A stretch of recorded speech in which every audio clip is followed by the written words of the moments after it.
payee, the amount contained therein, the date it was encashed, were all stipulated to by the respondent. In not so many words, counsel, you are correct. Yes, Your Honor. As a matter of fact, not only the front side of the check, but the Including dorsal the side. dorsal side, meaning to say the checker, the validator, the... Yes, Your Honor. Yes, they were all stipulated to by the respondent. You are Thank correct, you, counsel. Mr. Presiding Officer. And lastly, Your Honors, please. As you can see in front of you, we have 15 boxes. 15 boxes of confidential funds. For this witness alone, he will be identifying 50 exhibits. Are you proceeding with your offer already, counsel? No, Your Honor. This is in addition to our proposed stipulation, Your Honor. Yes, okay. Proceed. Okay. This witness will be identifying 50 exhibits. The acknowledgement receipts alone for the fourth quarter of the Office of the Vice President will be 845 documents, Your Honor. And not to preempt testimony of the next witness, this next witness will attest to 3,664 documents, of which 3,617 are acknowledgement receipts, Your Honor. My proposed stipulation, Your Honor, since most of these documents, Your Honor, are not documents from the prosecution.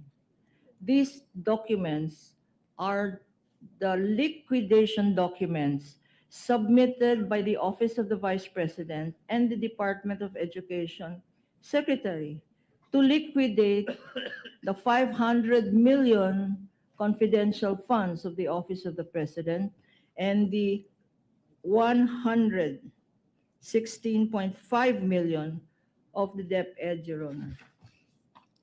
Just to emphasize, Your Honor, these are common exhibits. And if counsel, we can flash them on the screen.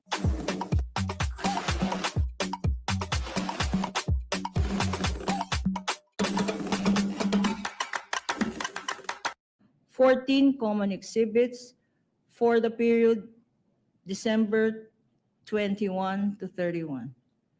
For the first quarter of 2023, there are 6 common exhibits, 6 common exhibits as well for the second quarter of 2023, and 5 common exhibits for the Office of the Vice President, Your Honor. And this is a total of 31 common exhibits, Your Honor. For the DepEd, Your Honor, we have 6 common exhibits for the first quarter, 7 common exhibits for the second quarter, and 6 common exhibits for the third quarter, Your Honor.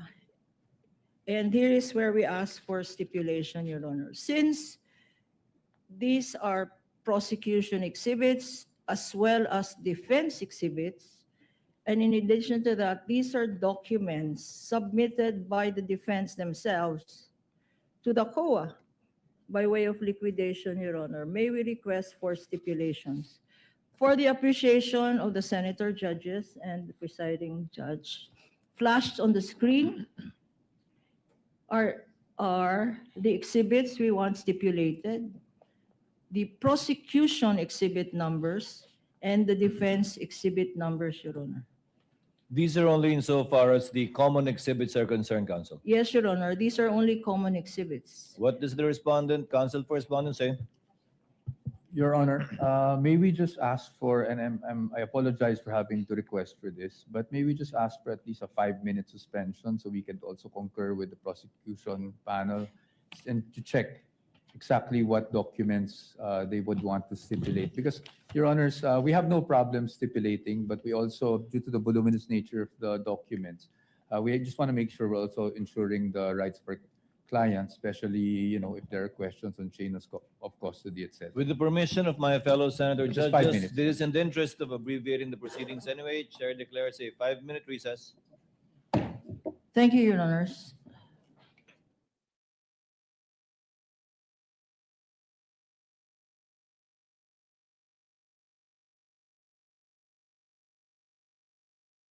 The physical, the physical exhibits are here if council wants to look at them. So, We are on recess. No need for permission to approach each other.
Hello.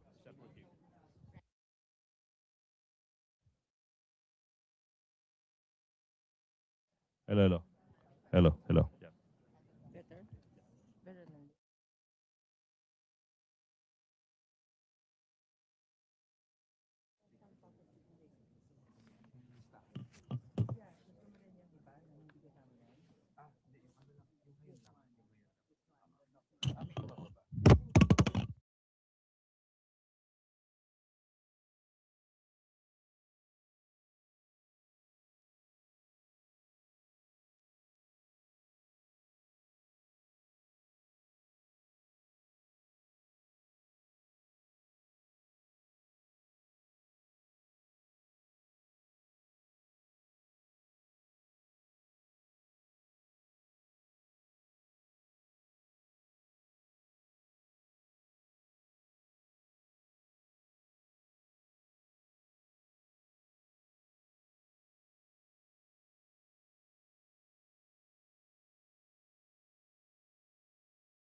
The trial is resumed. Paumanhin sa mga kapwa ko, Senator Judge, gayon din sa publiko nagsusubaybay sa medyo mahabang panahong ginugol natin para magkomparahan ng dokumento. I assure you this is time well spent because whatever stipulations and or admissions may be agreed upon by the parties will go a long way insofar as abbreviating the proceedings. Counsel for respondent is recognized for his comment to the request for stipulation by the counsel for the panel of prosecutors. Thank you, Your Honor. And Your Honor, I would like to thank the Honorable Court for your patience as well. So upon consulting with my colleagues as well as the opposing counsel, the defense is willing to stipulate on the list of documents provided except for the acknowledgement receipts for the period covering December 21 to 31, 2022, because one, What period is that again, counsel? acknowledgement receipts for the period covering December 21 to 31, 2022, Your Honor. December 21 to 22 To 31, 2022. to 12/31, 2022. Yes, that's correct. December 21 to December 31, 2022. That's Okay. correct, Your Honors. Your Honors, just for the information of the Honorable Court, although these were labeled as common exhibits, we marked them separately, and there are issues concerning these acknowledgement receipts that I believe will also be touched upon by other witnesses in the future, and for those reasons, Your Honors, we cannot stipulate on the same. How many pieces of documentary evidence would constitute these acknowledgement receipts covering this period, approximately? Approximately at least 900, Your Honors. So that's about 900 over 3,000 plus. Counsel for the panel of prosecutors, correct? Your Honor, please, just a logistics issue. I don't think they can hear us at the sound booth po. Who can't hear you? The ones flashing our screen. Are they okay? Okay.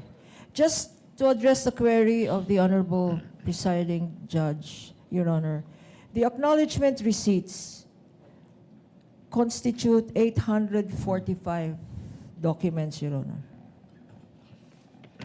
for this particular witness and for this particular period, Your Honor. But for the next witness, Your Honor, they constitute 3,617 acknowledgement receipts. In regard to the acknowledgement receipts that the counsel for respondent refuses to stipulate on, is it with this witness or the next witness? This witness, Your Honor, 845 acknowledgement receipts for the period, 11-day period, December 21 to December 31, Your Honor. So in other words, all of the acknowledgement receipts that this witness will testify to was not stipulated to by the counsel for the respondent. That's correct, Your Honor. With respect to the others, it is so stipulated, counsel? Yes, Your Honors. Other documents, you mean, yes. Other documents that On the are list. commonly marked are so stipulated and admitted by the counsel for respondents? Under Article 1? The documents that are in the list of Yes. proposed stipulations, Your Honors. Duly noted. Thank you, Your Honors. Counsel for the panel of prosecutors, you may proceed when you're ready with your offer. Unless you have other stipulations to ask We for. have other stipulations, Your Honor. You may proceed, counsel. Secondly, that the office of the Vice President was allotted confidential funds in the amount of 125 million in December of 2022. We are okay to stipulate with counter stipulation that this was approved by the Office of the President as recommended by the DBM, Your Honor. What does counsel for the panel of prosecutors state?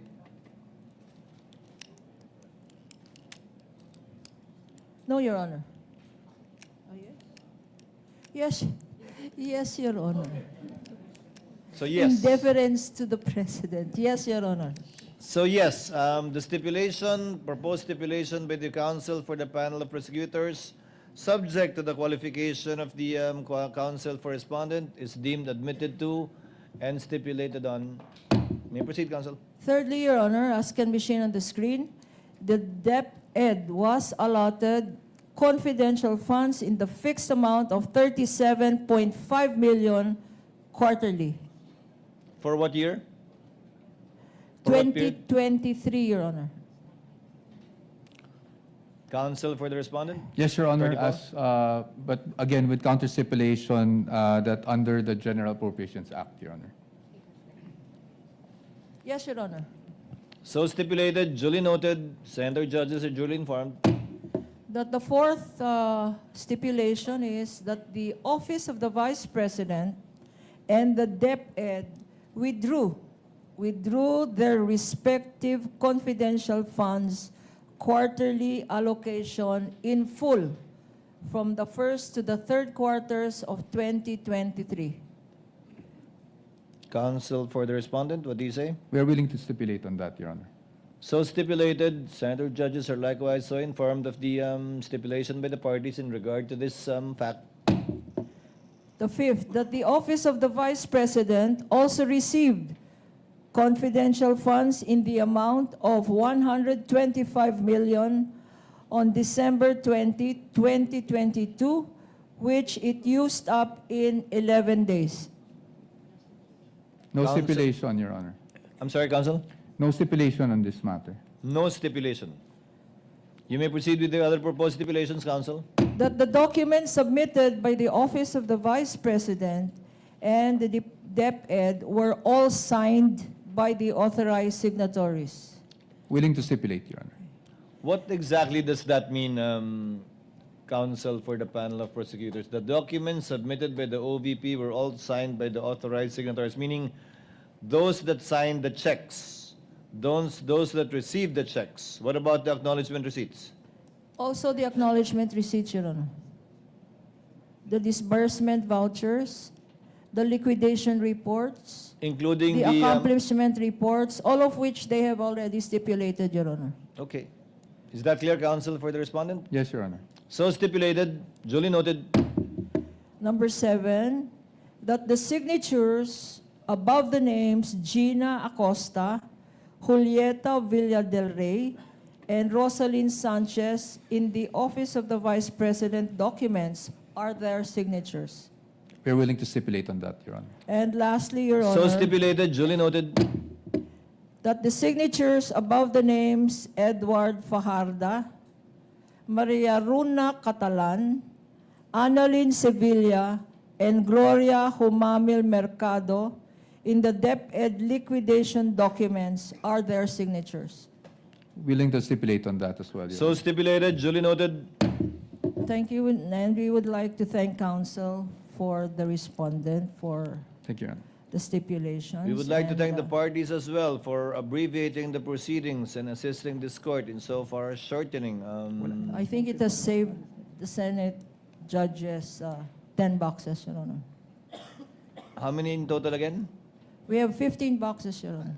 That's 2/3. Good enough. Two-thirds. Counsel may proceed with their offer for the testimony of this witness unless there are other stipulations. If there are none, you may proceed, Counsel, when you're ready. Your Honors, please, we are offering the testimony of Mr. Roderick C. Wamil to prove the following. First, that Mr. Wamil was a state auditor of the Commission on Audit, Intelligence, and Confidential Funds. Number 2, that siya po ang nag-conduct ng audit ng Office of the Vice President, liquidation of confidential expenditures for the periods covering the fourth quarter of 2022, which is December 21 to 31, 2022, and the first, second, and third quarters of 2023. Pangatlo, na si Mr. Wamil po ang nag-conduct ng audit of the Department of Education liquidation of confidential expenditures for the periods covering the first, second, and third quarters of 2023.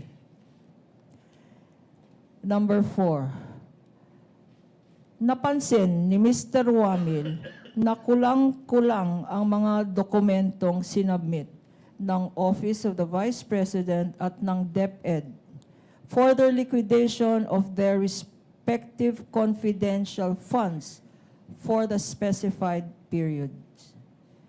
Number 5. At dahil dito, si Mr. Wamil ay nag-issue ng audit and recommendations na tinatawag na Audit Observation Memorandum, AOM, dated September 14, 2023 and October 3, 2023, duly issued to the Office of the Vice President for the periods covering the fourth quarter of 2022 or the period December 21 to 31, 2022.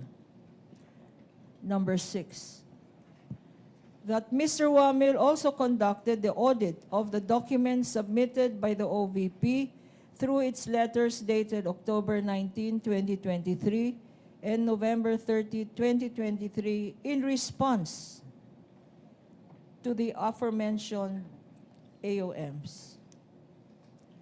Number 7, that in accordance with Mr. Wamil's audit and recommendations, nag-issue ng Notice of Suspension dated December 13, 2023 sa OVP. Number 8, in accordance with Mr. Wamil's audit and recommendation, an AOM dated February 1, 2024 was issued to the OVP for the periods covering the first, second quarters of 2023, and an AOM, Audit Observation Memorandum, dated August 8, 2024, was issued to the Office of the Vice President for the period covering the third quarter of 2023.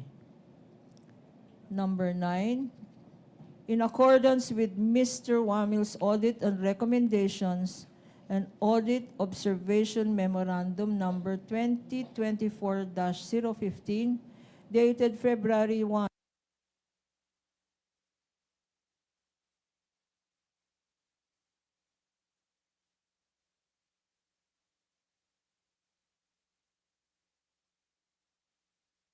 offering the testimony of this witness to identify and authenticate documents, and likewise, lastly, to prove such other matters as are relevant and material to the impeachment of Vice President Sara Duterte, and relevant as well to the aforementioned purposes.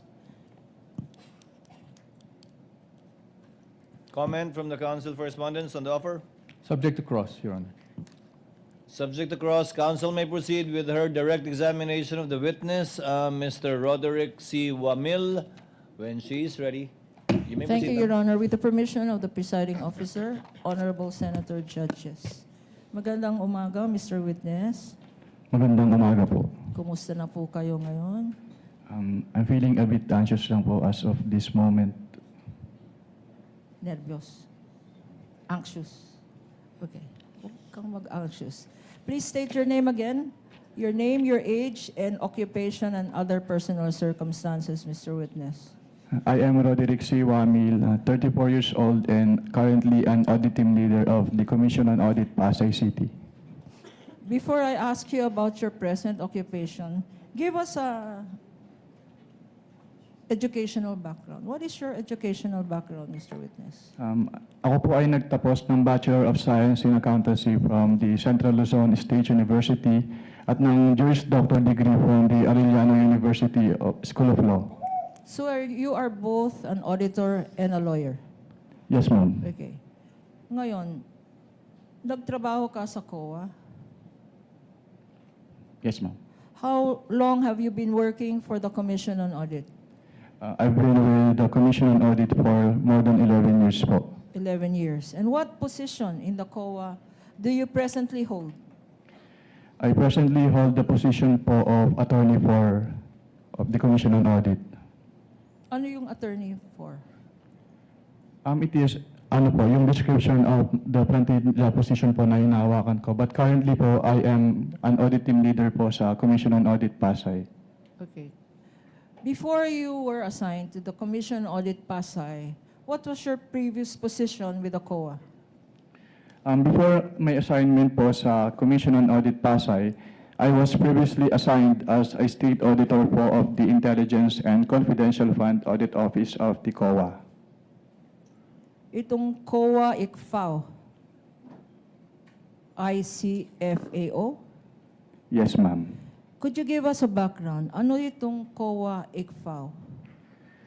Ang COA ICFAO po ay yung office under the Office of the Chairperson in charge with the conduct of the post-audit po ng liquidation of the confidential fund and intelligence fund of the various government agencies, which include the national government agencies, the government-owned or controlled corporations, and the local government units po. Na-mention mo ang intelligence at confidential funds. For our understanding, para maintindihan namin ngayon, ano ang intelligence funds at ano ang confidential funds? Ang intelligence funds po under the Joint Circular 2015-01 ay yung lump sum appropriation po na provided in the budget of the agency concerned with respect to their intelligence operations. While, Ano naman ang confidential funds? ang confidential fund po based on the Joint Circular 2015-01 ay yung lump sum appropriation po ng concerned agency para sa kanilang confidential expenses. At you earlier said, sinabi mo kanina na ang office ng ICFAO ang nag-audit ng national government agencies. Anong ibig sabihin ng nagko-conduct ng audit? Anong klaseng audit ang ginagawa ng COA ICFAO? Ang audit po na ginagawa ng COA ICFAO ay compliance post-audit po. What do you mean by compliance post-audit? When we say compliance post-audit po, we evaluate a certain subject matter which is covered by the audit with respect to a certain criteria po which is usually po yung applicable laws, rules, and regulations. And in case of the confidential and intelligence fund, ini-evaluate po namin yung liquidation ng confidential and intelligence fund based dun sa criteria na presented ng Joint Circular 2015-01. At pag sinabi naman pong post-audit, ginagawa po namin yung audit after the fact of the disbursement. So, ni-evaluate po namin kung yung disbursements ay properly supported with complete documents as required by the applicable rules and regulations, and if yung disbursements po ay hindi illegal, hindi irregular, or hindi improper. At sa pag-conduct na sinabi mong post-audit, ano ang basihan ng ginagamit natin?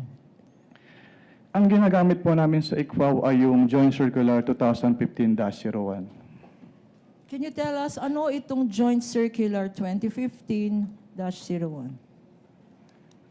Ang Joint Circular 2015-01 ay yung nagpo-provide po ng guidelines on the entitlement, the use, the release, the reporting po at yung audit ng confidential fund at ng intelligence fund of the various government agencies.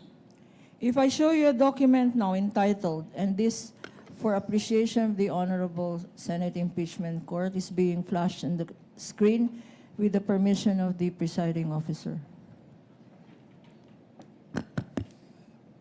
Council may do so and may proceed.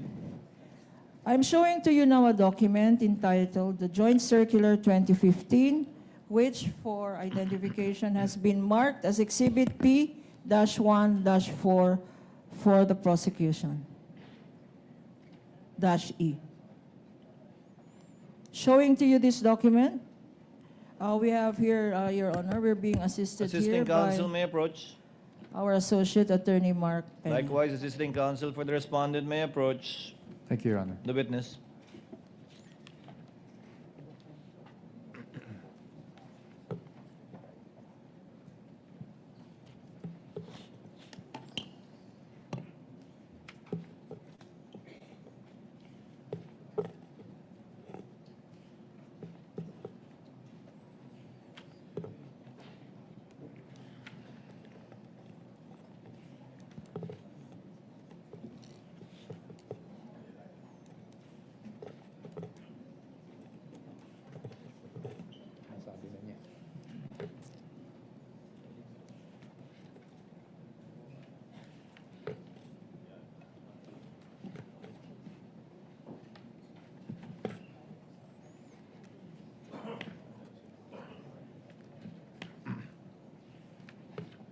While we're waiting, Counsel, Attorney Kapunan, would you like to identify this document as previously marked so that we can have it on the record and for the reference? Your Honor, of please, the- Mr. Witness, what relation does this joint circular have to the joint circular that you mentioned na basihan ng inyong audit, post-audit?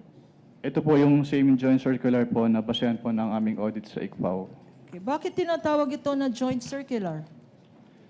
Tinatawag po itong joint circular dahil ito po ay resulta ng joint efforts ng Commission on Audit, ng Department of Interior and Local Government, ng Department of the Budget and Management, ng Department of the National Defense at ng Governance Commission for GOCCs.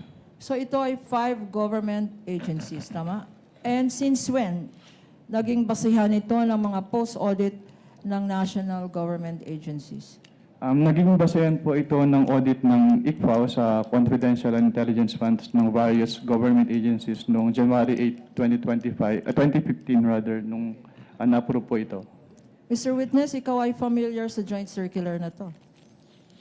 Yes, ma'am. Okay, if I show you Section 4.8, being flashed on the screen, Your Honors, with the permission of the presiding justice. Sa Section 4.8 na nakikita natin sa screen, ano-ano, what kind of confidential expenses can be incurred using confidential funds? Under item 4.8 po of the Joint Circular 2015-01, the confidential fund shall be used only for the following confidential expenses. Una po, yung purchase of information necessary for the formulation and implementation Ano pa? of... Dahan-dahan natin. Unang-una, 4.8. Anong una?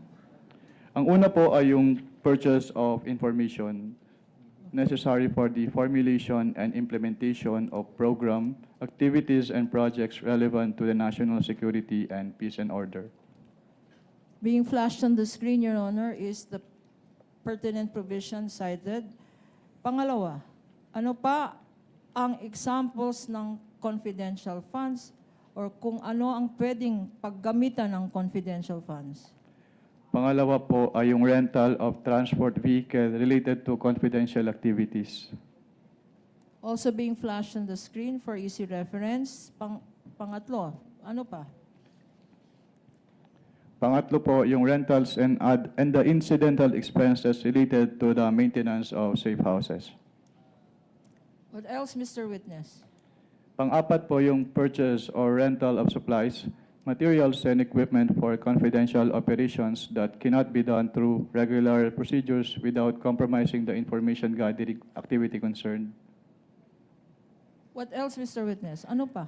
Panglima po, yung payment of rewards to informers who must not be employees of the concerned government agency, subject to 3 conditions. First is yung approval by the head of the agency. Second, it must be supported with documents evidencing the success of the information gathering and or surveillance activities on account of the information given by the informer. Pangatlo, it must be directly related to the conduct of the specific confidential activities of authorized agencies. For purposes of the records, Your Honor, the witness cited 4.8.1 up to 4.8.7 of the Joint Circular 2015. Hanggang 4.8.5 pa lang po. Okay. Sorry. What else, Mr. Witness? Pang-anim po is to uncover or prevent illegal activities that pose a clear and present danger to the agency personnel or property or other facilities and resources under the agency protection done in coordination with the appropriate law enforcement agencies. And last po, yung others that may be authorized by the GAA or other special laws. Okay. 4.8.1 up to 4.8.7. Up ang refer po ng ating witness of Section 4.8 of the Joint Circular. Base rin sa Joint Circular na to, ano naman kung merong mga pwede, ano naman ang mga hindi pwede, yung mga bawal na confidential, alleged confidential expenses. Under 4.11 po, may specific expenses po na enumerate na hindi pwedeng paggamitan ng confidential fund. Una po yung salaries, wages, overtime, additional compensation, allowance or other fringe benefits of officials and employees who are employed by the government in whatever capacity or elected officials except when authorized by law. Pangalawa, yung representation, consultative fees or entertainment expenses. At pangatlo, yung construction or acquisition of buildings or housing structures. For the record, Your Honor, reference is made to 4.11.1 up to .2 and as well as .3. Mr. Witness, sa pag-interpret, when you interpret these regulations and this joint circular and sections that you mentioned,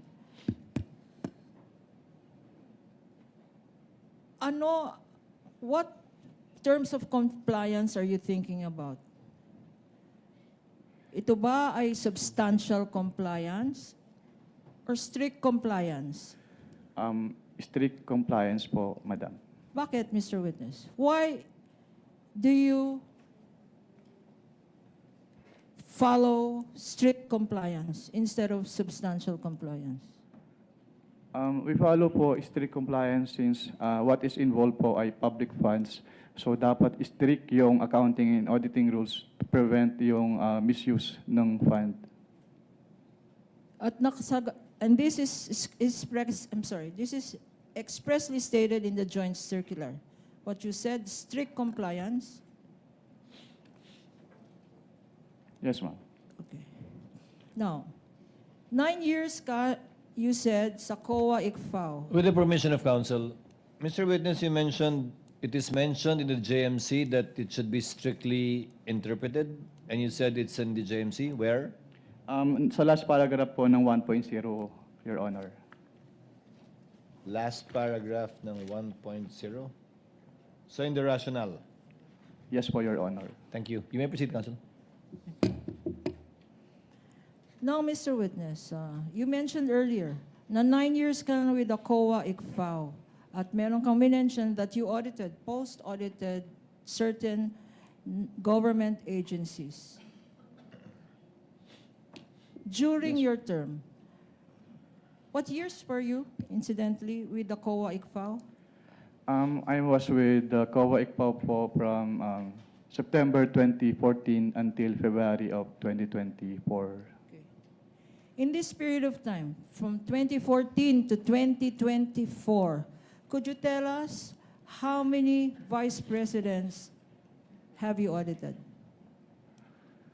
Ang tanging nung time lang po ni Vice Presidente Sara Duterte. But there were 3. Who were the vice presidents during this period? Ang naging mga Vice Presidente po since I assumed with ICPAO in 2014 ay si dating Vice President Binay at si dating Vice President Leni Robredo at yung ating incumbent Vice President po na si Sara Duterte. So 3 vice president, Vice President Binay, Vice President Robredo, at Vice President Sara Duterte. Sino-sino sa kanila ang inaudit mo tungkol sa confidential funds? Ang buhat po nung nag-assume ako nung 2014, tanging si Vice Presidente Sara Duterte lang po yung aking na-audit na may Bakit, confidential fund. Bakit, Mr. Witness? Bakit Vice President Sara Duterte lang ang inaudit mo ng confidential funds? Dahil po, since nung nag-assume po ako ng 2014 sa ICPAO, wala pong naging appropriation for confidential funds si dating Vice President Binay at si dating Vice President Robredo. Tanging si Vice President Sara Duterte lang po yung nagkaroon ng appropriation for the confidential funds. And in the same period of time, 2014 to 2024, kasama ba sa mga national agencies na minention mo ang Department of Education? Yes, ma'am. And during this period, 2014 to 2024, sino-sino ang mga secretaries ng Department of Education? Sa pagkakaalala ko po, ang mga naging DepEd secretaries po ay sina dating Secretary Luistro, dating Secretary Briones at ang ating Vice Presidente in her concurrent capacity as the DepEd Secretary during that time po. At sino sa tatlong ito? Sino-sino sa mga secretary ng DepEd ang inaudit mo for confidential funds? Tanging si Vice Presidente Sara Duterte lang po as the DepEd Secretary. Bakit, Mr. Witness? Dahil siya lang po yung naging DepEd Secretary na nagkaroon ng confidential funds ang DepEd. And could you tell us how much was the confidential funds of the Vice President that you said you audited? May I clarify po kung anong office po yung tinutukoy niya? Office of the Vice President. Sa Office of the Vice President po, ang kanilang naging confidential fund ay from the fourth quarter of 2022 until third quarter of 2023 ay 125 million pesos per quarter. So ang total po nun ay 500 million pesos. Magkano naman ang confidential funds na inaudit mo sa DepEd, Department of Education? Ang inaudit ko naman po sa Department of Education, since ang kanilang cash advances ay from the first quarter of 2023 until the third quarter of 2023, at meron silang 37.5 million pesos quarterly cash advances. So ang naging total po nun ay 112.5 million pesos.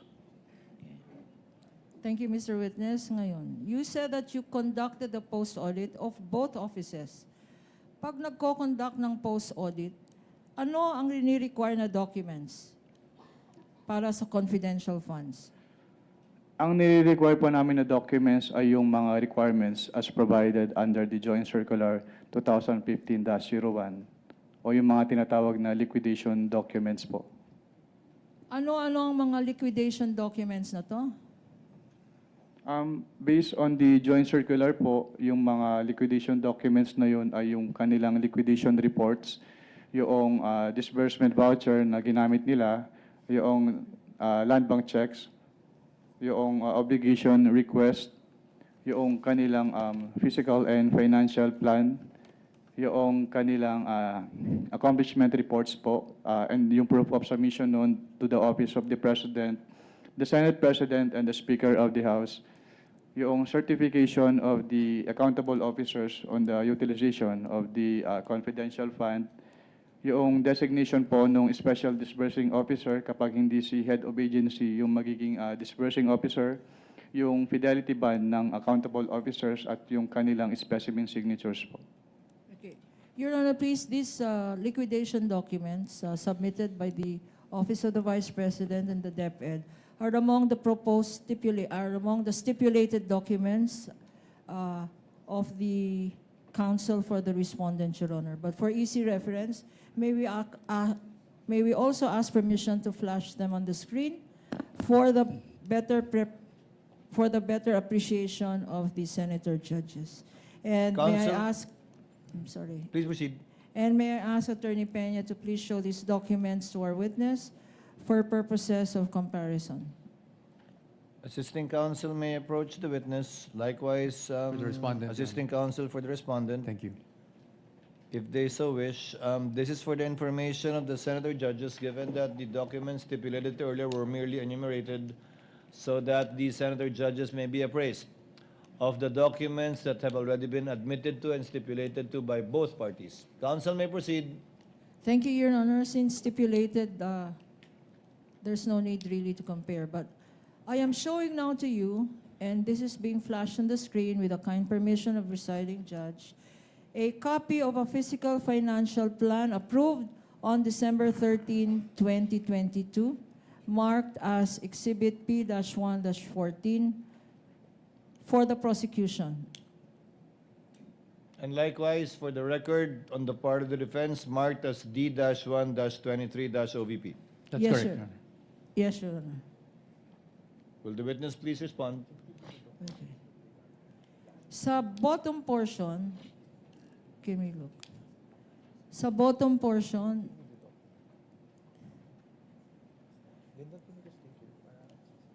There appears a signature under the words. Meron pong signature sa words. Approved by. There.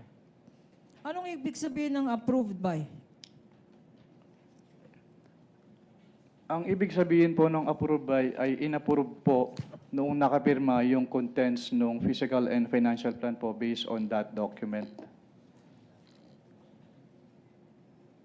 Okay. At sinabi mo, approved by ay inapprove. Kung sino man ang nakalagay na signature dyan. Kaninong signature naman ang nasa bottom portion ng ating Exhibit -1-14? Kay Vice Presidente Sara Duterte po. Why are you familiar? Bakit mo kilala? Bakit mo alam ang signature ni Vice President Duterte?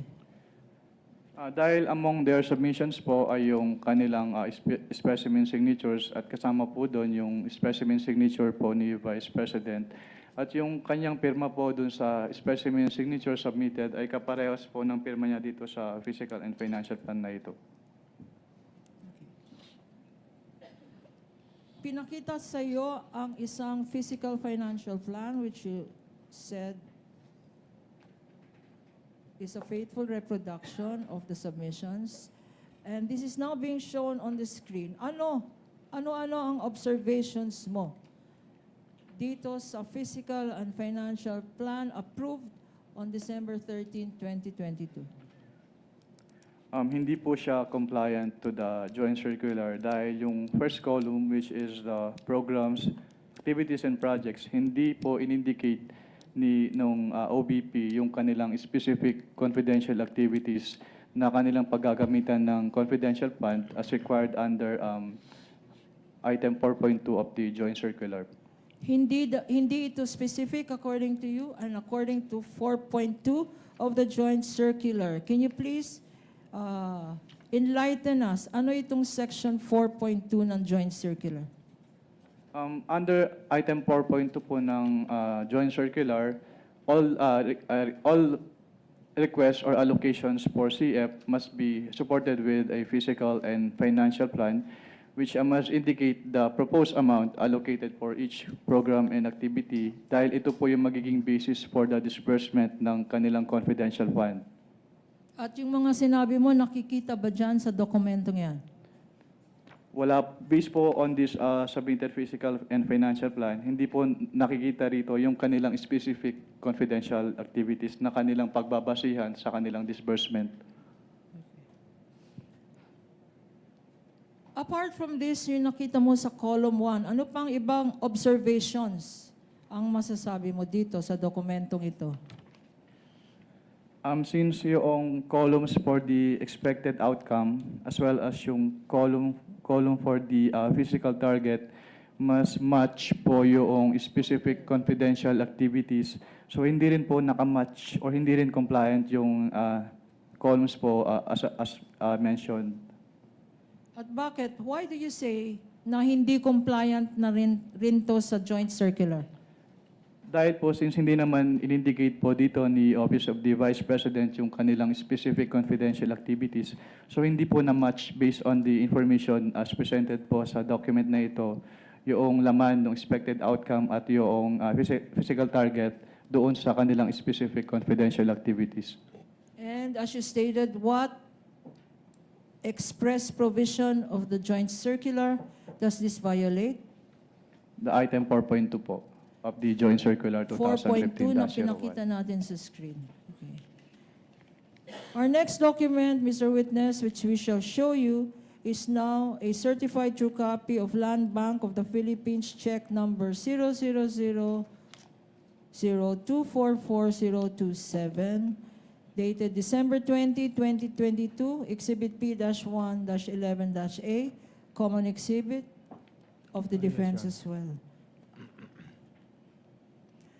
Likewise being flashed on the screen, Your Honor.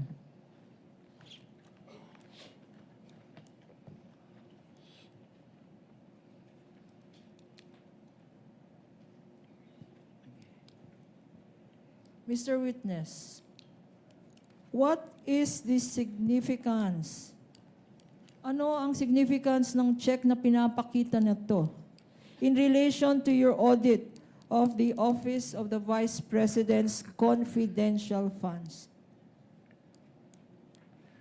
Ang significance po ng cheque ay ito po yung proof na pwede na nilang i-withdraw yung kanilang cash advance. Okay. Na pwedeng i-withdraw na yung cash advance. Ngayon naman, punta tayo sa another document. I will show you now a disbursement voucher dated December 20, 2022. Again, common exhibit. For the prosecution, this is Exhibit P-1-10-A. For the period December 20, 2022.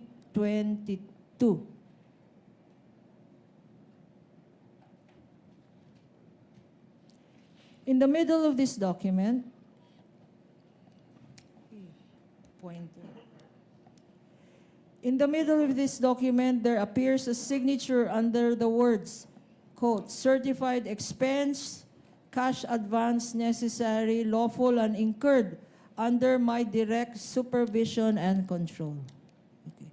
Anong ibig sabihin itong certified expense under my direct supervision? Your Honors, What is kindly, the we would pleasure like of to object on that counsel for one. the respondent? Your Honors, that calls for a conclusion of law. I'm Based on sorry, the counsel? That will call for a conclusion of law on the part of the witness, Your Honor. They're asking for what that means for the witness. Only insofar as how the witness interprets this provision, given that he audited these documents and are part of the submission. Witness may answer. Based on this disbursement voucher po, sinertify po ni Vice President na yung kanilang cash advance ay kailangan na ayon sa batas at na-incur po under her direct supervision. And there is a signature here in this document. Whose signature is this, if you know? May I clarify po kung anong signature po yung tinutukoy? Ayong sa Above the name, Sara Duterte. That is the signature po of the Vice President, Sara Duterte. What else, if any, observation can you make as regards this document? Under the particulars portion po, nakalagay na yung cash advance is for calendar year 2022, which is not compliant po with the joint circular.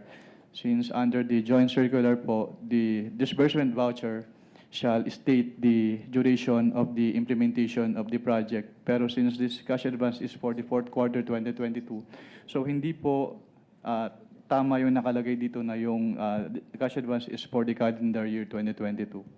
At ano naman again? Ano ang violation nito sa joint circular? May I refer po to the joint circular, Your Honor, for the specific provision? Witness may refer to the joint circular previously marked.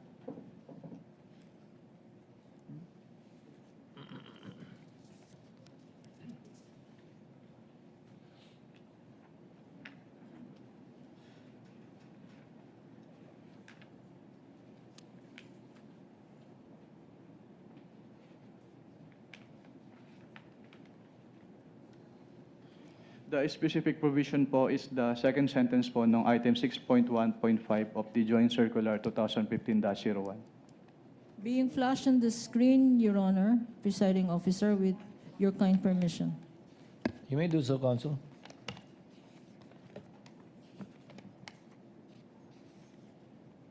Can you read for the record 6.1.5? 6.1.5 of the joint circular, cash advances shall be limited to the requirements for 3 months. The disbursement voucher shall clearly state the duration of implementation of the projects. If the implementation of the project will extend to more than 3 months, additional amount may be granted only after the liquidation of the previous cash advance. If, on the other hand, cash advances are drawn monthly, liquidation shall be done monthly.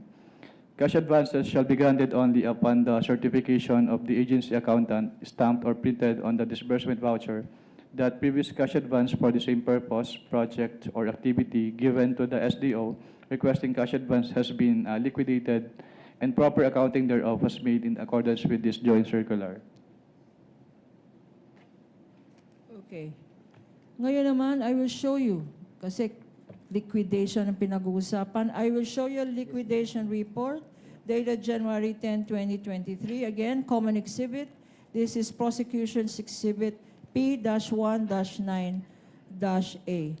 A liquidation report dated January 10, 2023. In the middle of this document, by the bottom, there appears a signature under the words, certified purpose of travel cash advance duly accomplished. Mr. Witness. And this certification, Counsel, just to correct you, certified purpose of cash advance duly accomplished. There's no word travel. yes, Your Honor. Do you confirm, Counsel? You may Yes, proceed. Your Honor. Certified purpose of travel cash advance Of cash advance. of cash advance duly accomplished. Yes. You may Thank you proceed, for Counsel. thank you for the correction, Your Honor. What does this mean in terms of your audit? This means po na sinertify po ni Vice President na yung layunin ng cash advance ay kanilang na-accomplish. And you said the Vice President, whose signature is that? That is the signature po of the Vice President, Sara Duterte. What is the significance of her signature to this document, if any? Ang significance po ng kanyang pirma dito ay kanya nga pong sinertify na yung purpose po ng kanilang cash advance from the confidential fund ay na-accomplish po ng agency. And what are your observations? Ano ang mga observations mo, if any, sa dokumentong ito? Actually, it is one of the proforma annexes po nung Joint Circular 2015-01. Siguro ang napansin ko lang dito ay yung period covered na December 21 to 31, 2022 since the cash advance was supposedly for the fourth quarter of the 2022 of the OBP. Pero other than that naman po, this document is compliant naman po with the requirement of the Joint Circular 2015-01. Again, para maintindihan namin, sabi mo, ang na-observe mo, yung period. Yung period, Mr. Witness. Anong period cover dito? Based on this liquidation report po, ang period covered ay December 21 to 31, 2022. What is the significance? Bakit mo napansin itong period na to?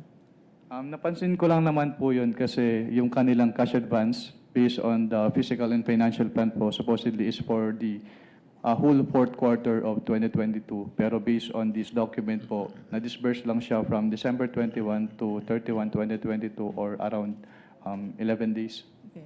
Sinabi mo, whole quarter of 2022. September, November, October, sandali.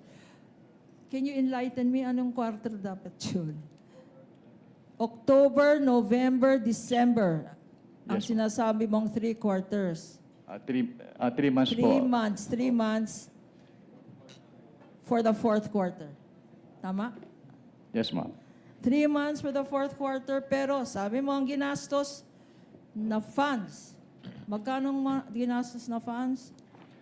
Based on the documents po submitted, 125 million pesos po. In these 3 quarters? 3 months? Based on the document po, it was supposed to be spent for the fourth quarter of 2022. So 3 months po, supposedly. Based on Bakit their physical. supposedly, Mr. Witness? Dahil yun po yung supposed coverage ng kanilang cash advance for their confidential activities. At sinabi mo kanina, 11 days ito ginastos. Tama? Based on the document, yes, ma'am. Okay. Now, I'm showing to you now another document which is an accomplishment report previously marked as Prosecution's Exhibit P-107-A-I. Again, stipulated document, common document with the defense. What relation does this have? No. Um, We request permission to have it flashed on the screen as well. You may do so, counsel. Clerk of court is so directed. Can you repeat the question po, ma'am? Now, look at the screen and look at your document.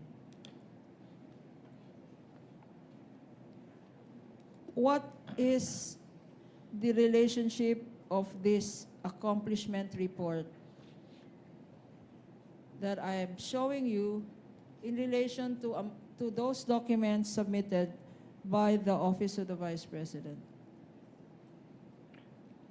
This is the same accomplishment report po na sinamit ni Office of the Vice President sa ICFAO. Okay. And there appears here in this document under the words approved by. Whose signature is this? It is the signature po of the Vice President Sara Duterte. And the annotation approved by, in terms of your audit, what does this signify, if any? It signifies po that the signatory or the Vice President approved the contents of this accomplishment report. No. In relation to this particular document, what observations, ano-ano ang napansin mo sa dokumentong ito?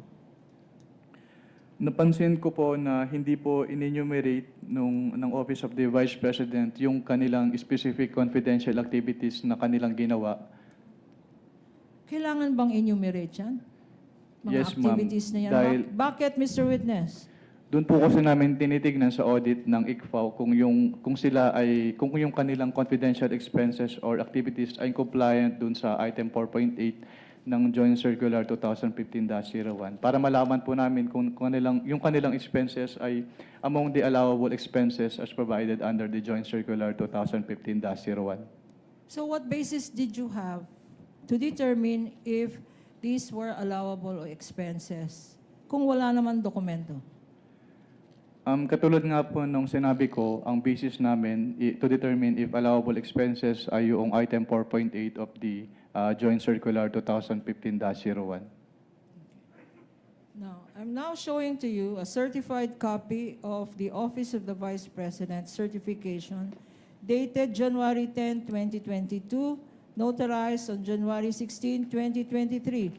Prosecution's Exhibit P-1.6-A, likewise a common exhibit with the defense previously stipulated, being flashed on the screen with the kind permission of this court. Counsel may do so.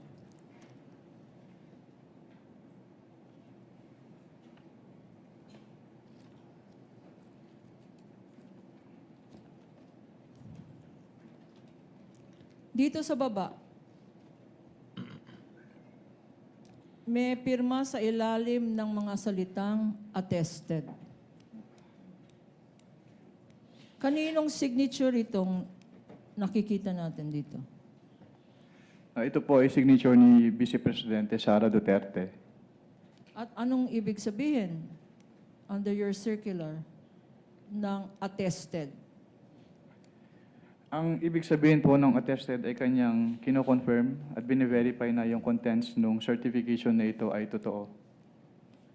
What other observations? Ano pa ang mga na-observe mo sa dokumentong ito? Ang napansin ko po dito yung date of execution ng certification, January 10, 2022. Ano pa? January 10, 2022. Why is this significant? Because it is supposedly the date of the execution ng certification, pero yung kanilang cash advance ay for the fourth quarter of 2022. Yung cash advance nila ay para sa anong period? For the fourth quarter po of 2022. Pero ang certification ay January 10, 2022. Yes po, based on this document po. And based on this document, when was it notarized? It was notarized po on January 16, 2023. 2023. Okay. Ano naman? In your observation, what provision of the joint circular, does this certification violate? If you Actually, ito po yung isa sa proforma annexes ng joint circular. So, wala naman po kaming nakitang violation aside from the date of the execution. no. So yung sinasabi mo, nakikita dito yung discrepancy ng mga dates. Based on this document po, yes ma'am, may discrepancy yung dates. Okay. Now, dahil dyan, what action did you take, if any? After what po ma'am? After itong nakikita mong certification.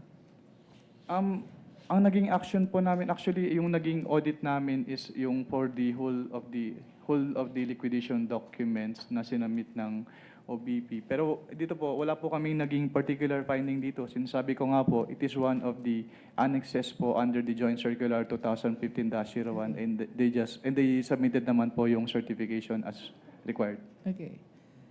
Earlier, nagpakita tayo ng certain liquidation documents, yung physical and financial plan, yung disbursement vouchers, yung land bank check, yung liquidation report. What actions did you take, if any, after your evaluation of these documents submitted by the Office of the Vice President?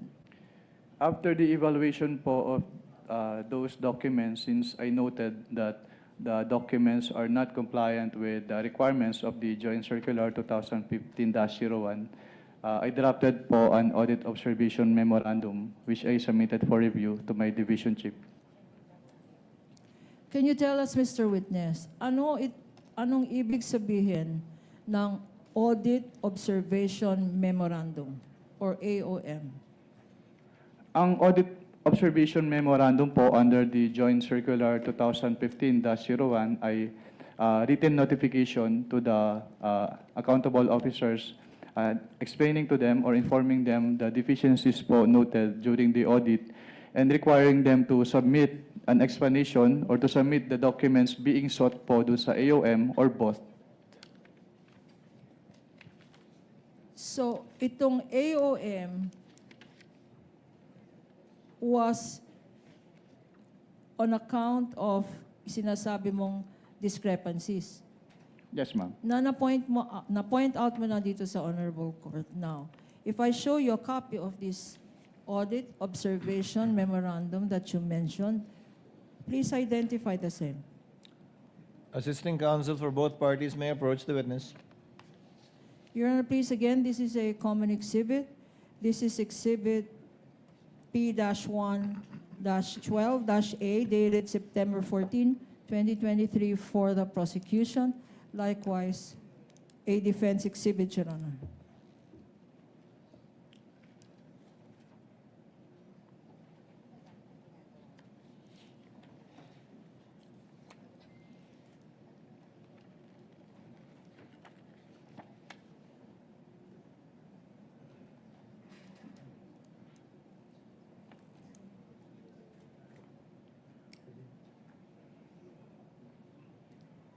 For the record, the witness is is examining an audit observation memorandum dated September 14, 2023, covering the period December 21 to 31, 2022, or an 11-day period.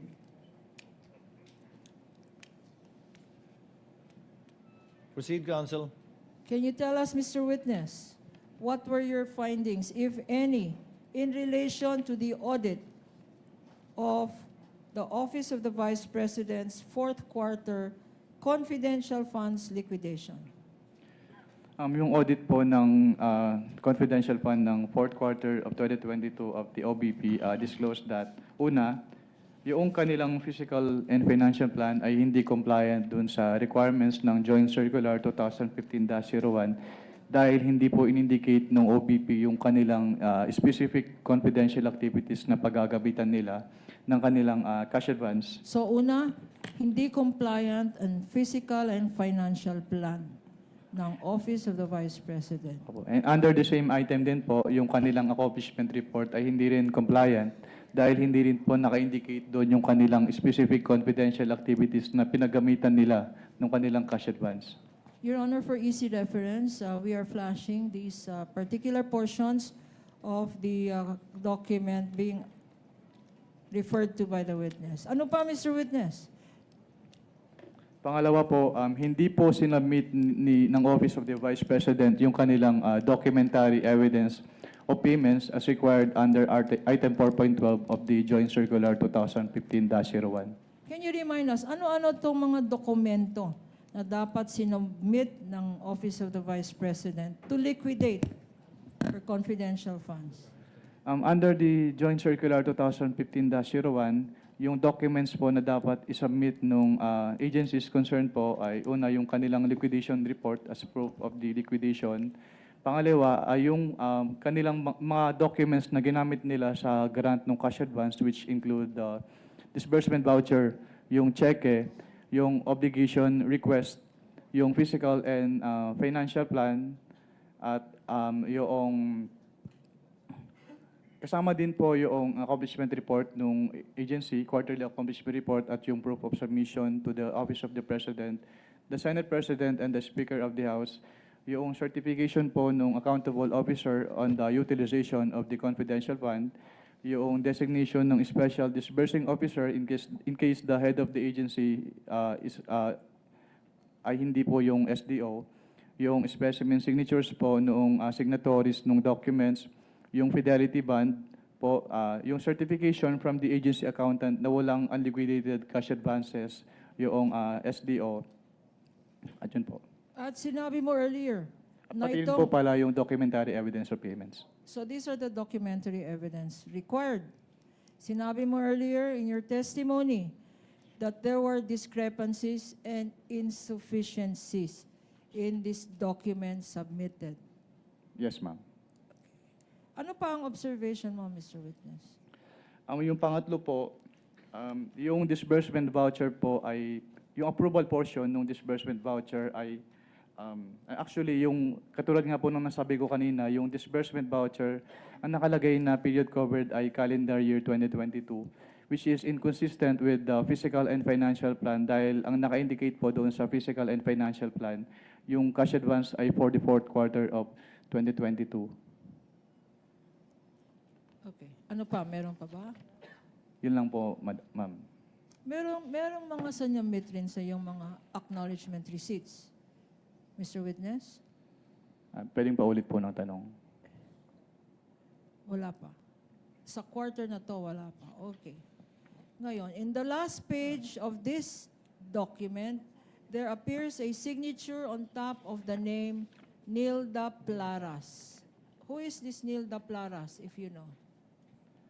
Si Assistant Commissioner Nilda Plaras po yung head of the ICFO during this time po.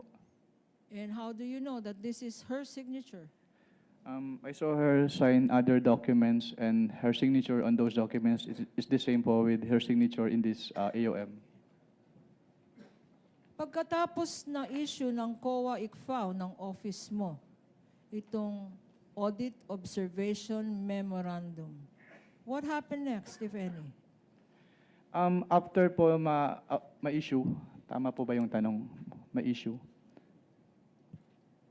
Yes, pagkatapos na issue ng After ma-issue, actually, Eh, after ma-issue po ba yung tanong niyo, ma'am? issue, I'm Ma-issue. sorry. After ma-issue po yung AOM, inattempt po namin sa ICFAO, inattempt ng ICFAO na i-serve yung AOM dun sa office address ni Office of the Vice President. Pero Na-serve ba ito sa Office of the Vice President? hindi po, dahil hindi po siya tinanggap, dahil ang sabi po sa ICFAO ay wala pong authorized person to receive the AOM.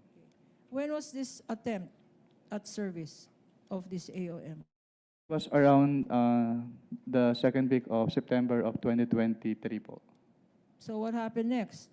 Nung hindi ka kayo successful mag-serve ng AOM, what did you do? Actually, on the afternoon of the same day po na nag-attempt si ICFAO na mag-serve ng AOM, nag-submit po si Office of the Vice President ng revised accomplishment report sa ICFAO. So on the same day, hindi nyo na-serve but nag-submit ng revised accomplishment report ang Office of the Vice President. If shown to you a copy of this accomplishment report, prosecution's exhibit P-1-17-A. Assisting counsels may approach of both parties. Also stipulated by the defense. A common document.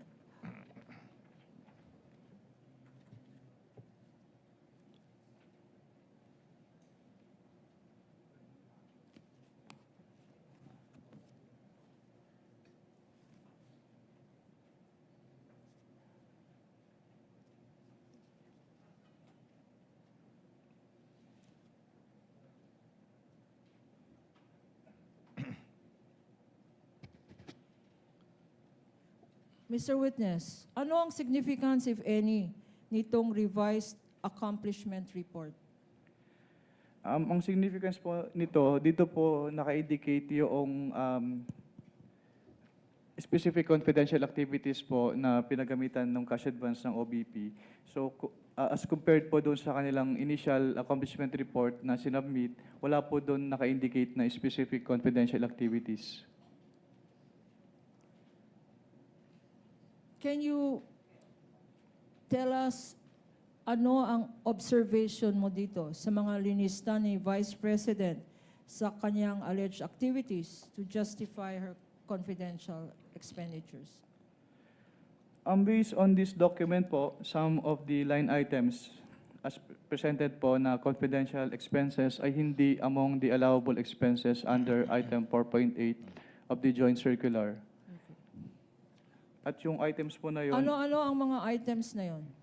yung letter E po, yung provision of medical and food aid for 40 million pesos at yung payment of incentives or traveling relative to confidential operations na 10 million pesos. Isa-isahin natin. Ano? Sinabi mo na ang hindi pwede dyan yung Letter E and letter F po. letter D, E, letter E po. E. E and letter F. What item is this and how much? Yung letter E po, yung provision of medical and food aid na 40 million pesos at yung letter F na payment of incentives or traveling relative to the confidential operations na 10 million pesos. Bakit hindi allowed ang medical expense for 40 million? Dahil yung hindi po siya kasama dun sa enumeration nung item 4.8 at yung enumeration po na yon ay exclusive. Yun lang po yung Exclusive. allowable confidential expenses based on the Joint Circular 2015-01. What do you mean when you say the enumeration in the circular is exclusive? Anong ibig sabihin ng exclusive? Kapag sinabi pong exclusive, ay doon lang pwedeng gamitin. So other than those enumerated po, ay hindi na po siya allowed as confidential expenses. So 40 million na gamot, hindi allowed. Ano pa nakita mo dyan? Yung item B po, yung payment of reward, kasi aside from this accomplishment report, hindi po sila nag-submit noong any document evidencing the success of the information gathering or surveillance activities on account of the information given by the informer as required po under item 4.8.5 of the Joint Circular 2015-01. So sa particular item na yan, yung payment of rewards, you are saying, our understanding is, hindi sapat na magsabi lang ng pangalan, kailangan under the circular again? Ang sinasabi po ng circular ay dapat mag-submit sila ng document supporting the payment of reward na nag-evidence ng successful surveillance activity or information gathering on account of the information given by the informer. So kung may payment of reward, dapat may supporting document na nagpapatunay na successful ang result ng activity na yan, yung information gathering. Ang tanong sa iyo, Mr. Witness, meron bang mga dokumentong sinubmit to show the success of that surveillance? As of the time po na sinamit itong revised accomplishment report na ito, wala na po silang ibang sinamit na document evidencing the success of the information gathering or surveillance activities. We now go to anything else. Mr. Witness,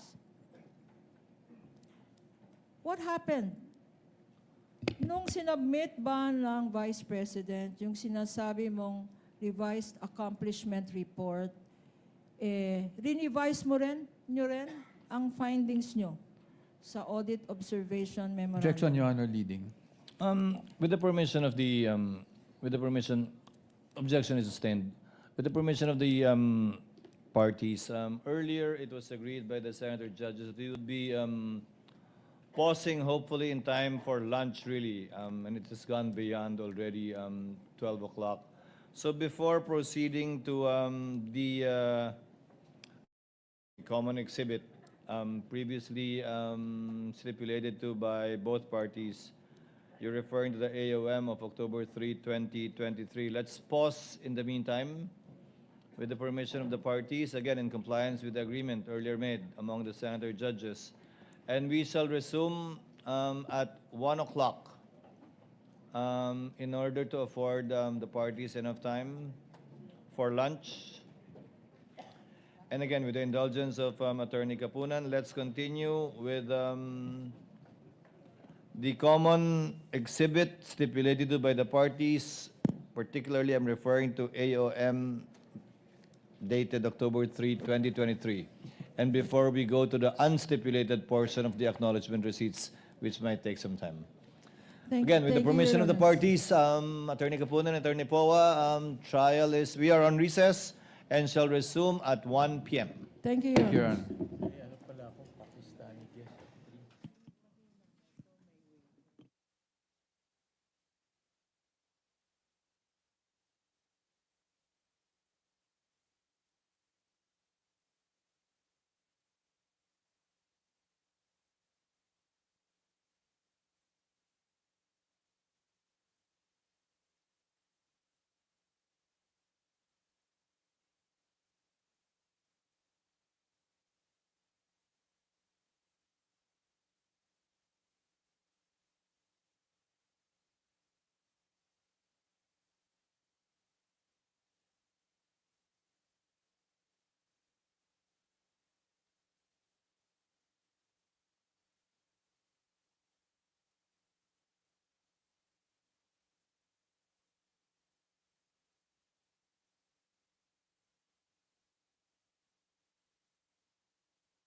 Hindi lang, tanggalin ko yung phone.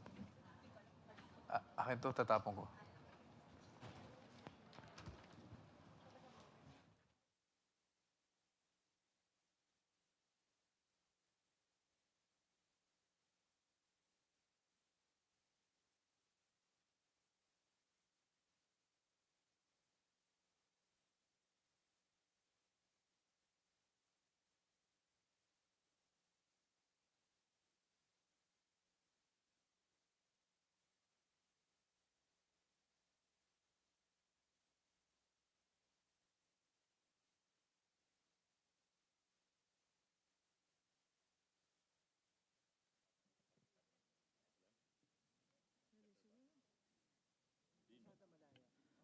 Malayo.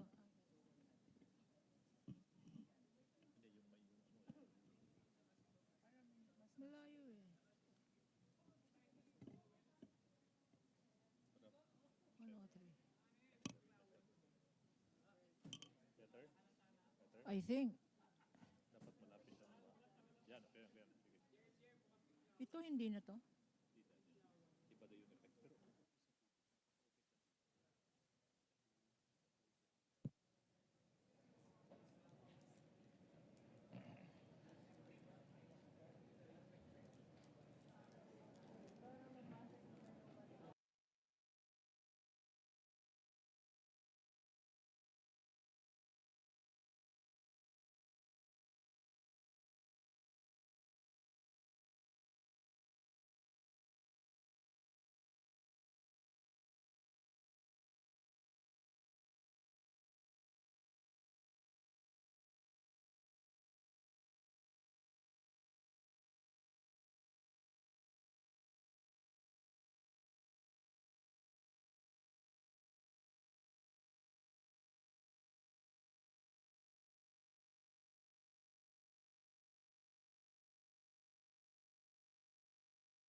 Resumed. Mr. Wamil, you shall continue with your testimony under the same oath.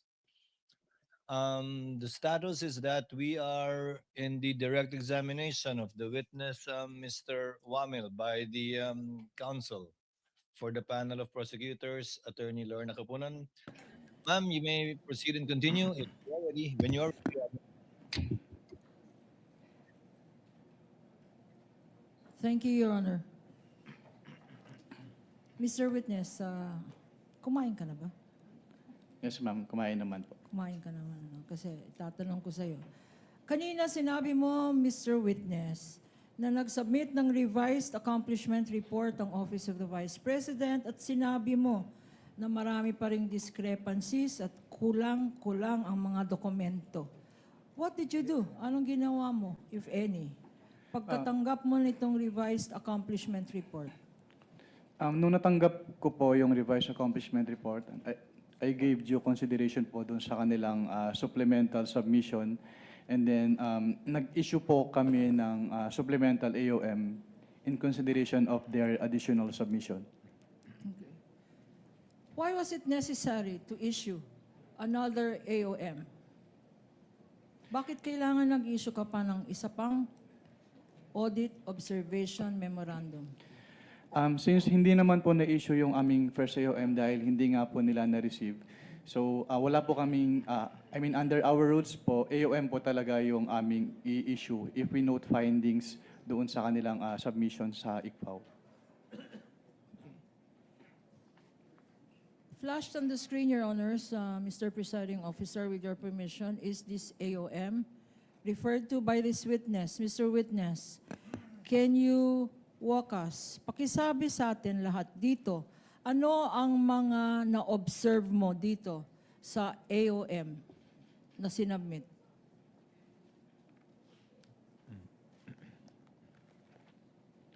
Witness may refer to the document and may be assisted by assisting counsels for both parties.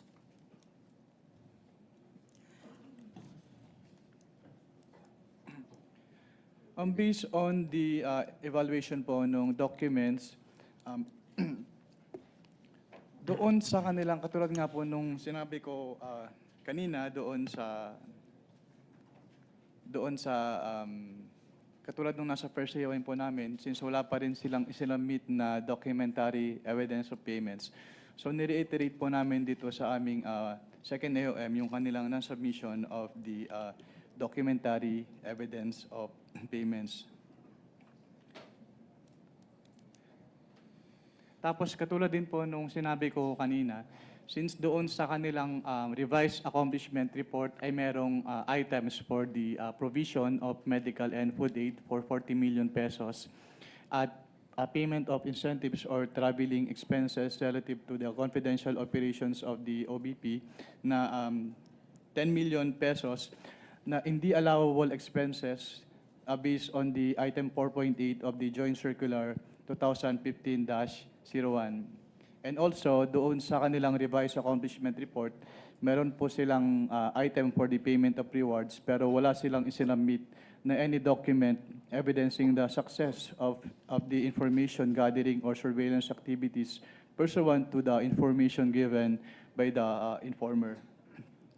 And also, nakasama din po sa aming findings yung kanilang hindi sinabmit na special budget request at hindi rin po nila isinabmit yung proof of submission nila nung kanilang revised accomplishment report to the Office of the President, the Senate President, and the Speaker of the House.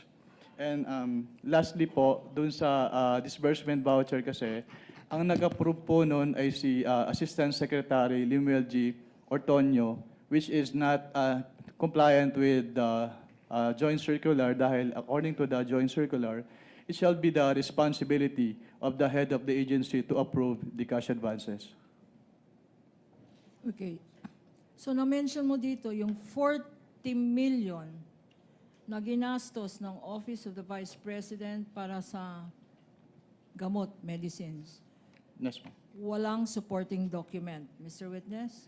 As of this time po, wala po silang binigay na supporting document. Ito ring 10 million na ginamit bilang liquidation sa travel expenses ng Office of the Vice President para sa confidential fund.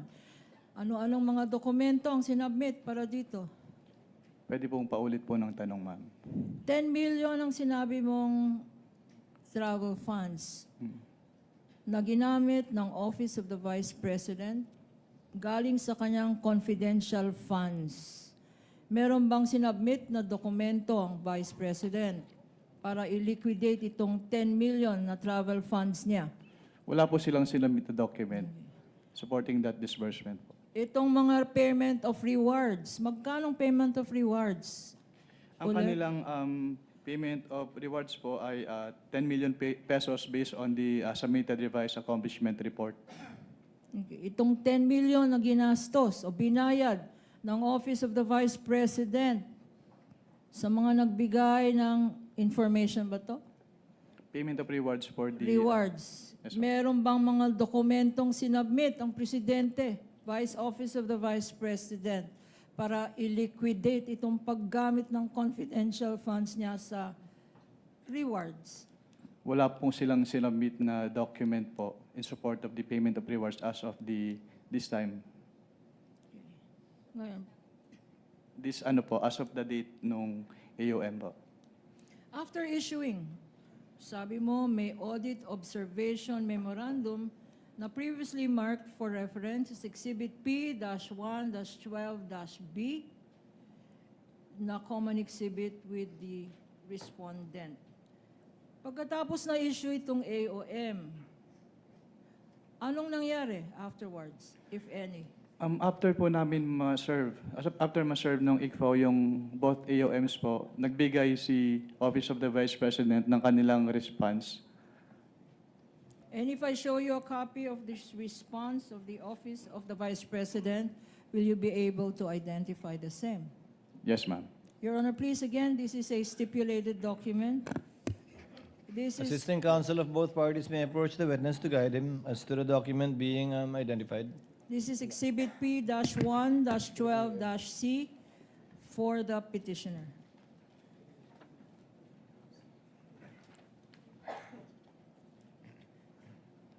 Prosecution.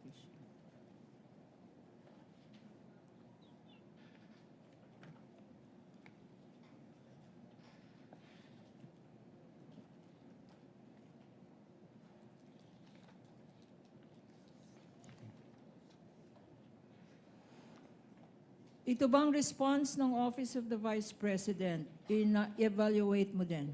Yes, ma'am. At anong findings mo, if any? Actually po, before ko na-evaluate itong response na ito, nag-submit pa sila ng additional response sa amin. At sabay po namin in-evaluate yung kanilang both responses. So, dalawang response. Yes, ma'am. At ano ang findings mo sa dalawang response na to? Sa response po kasi nila, they attached the documentary evidence of payments.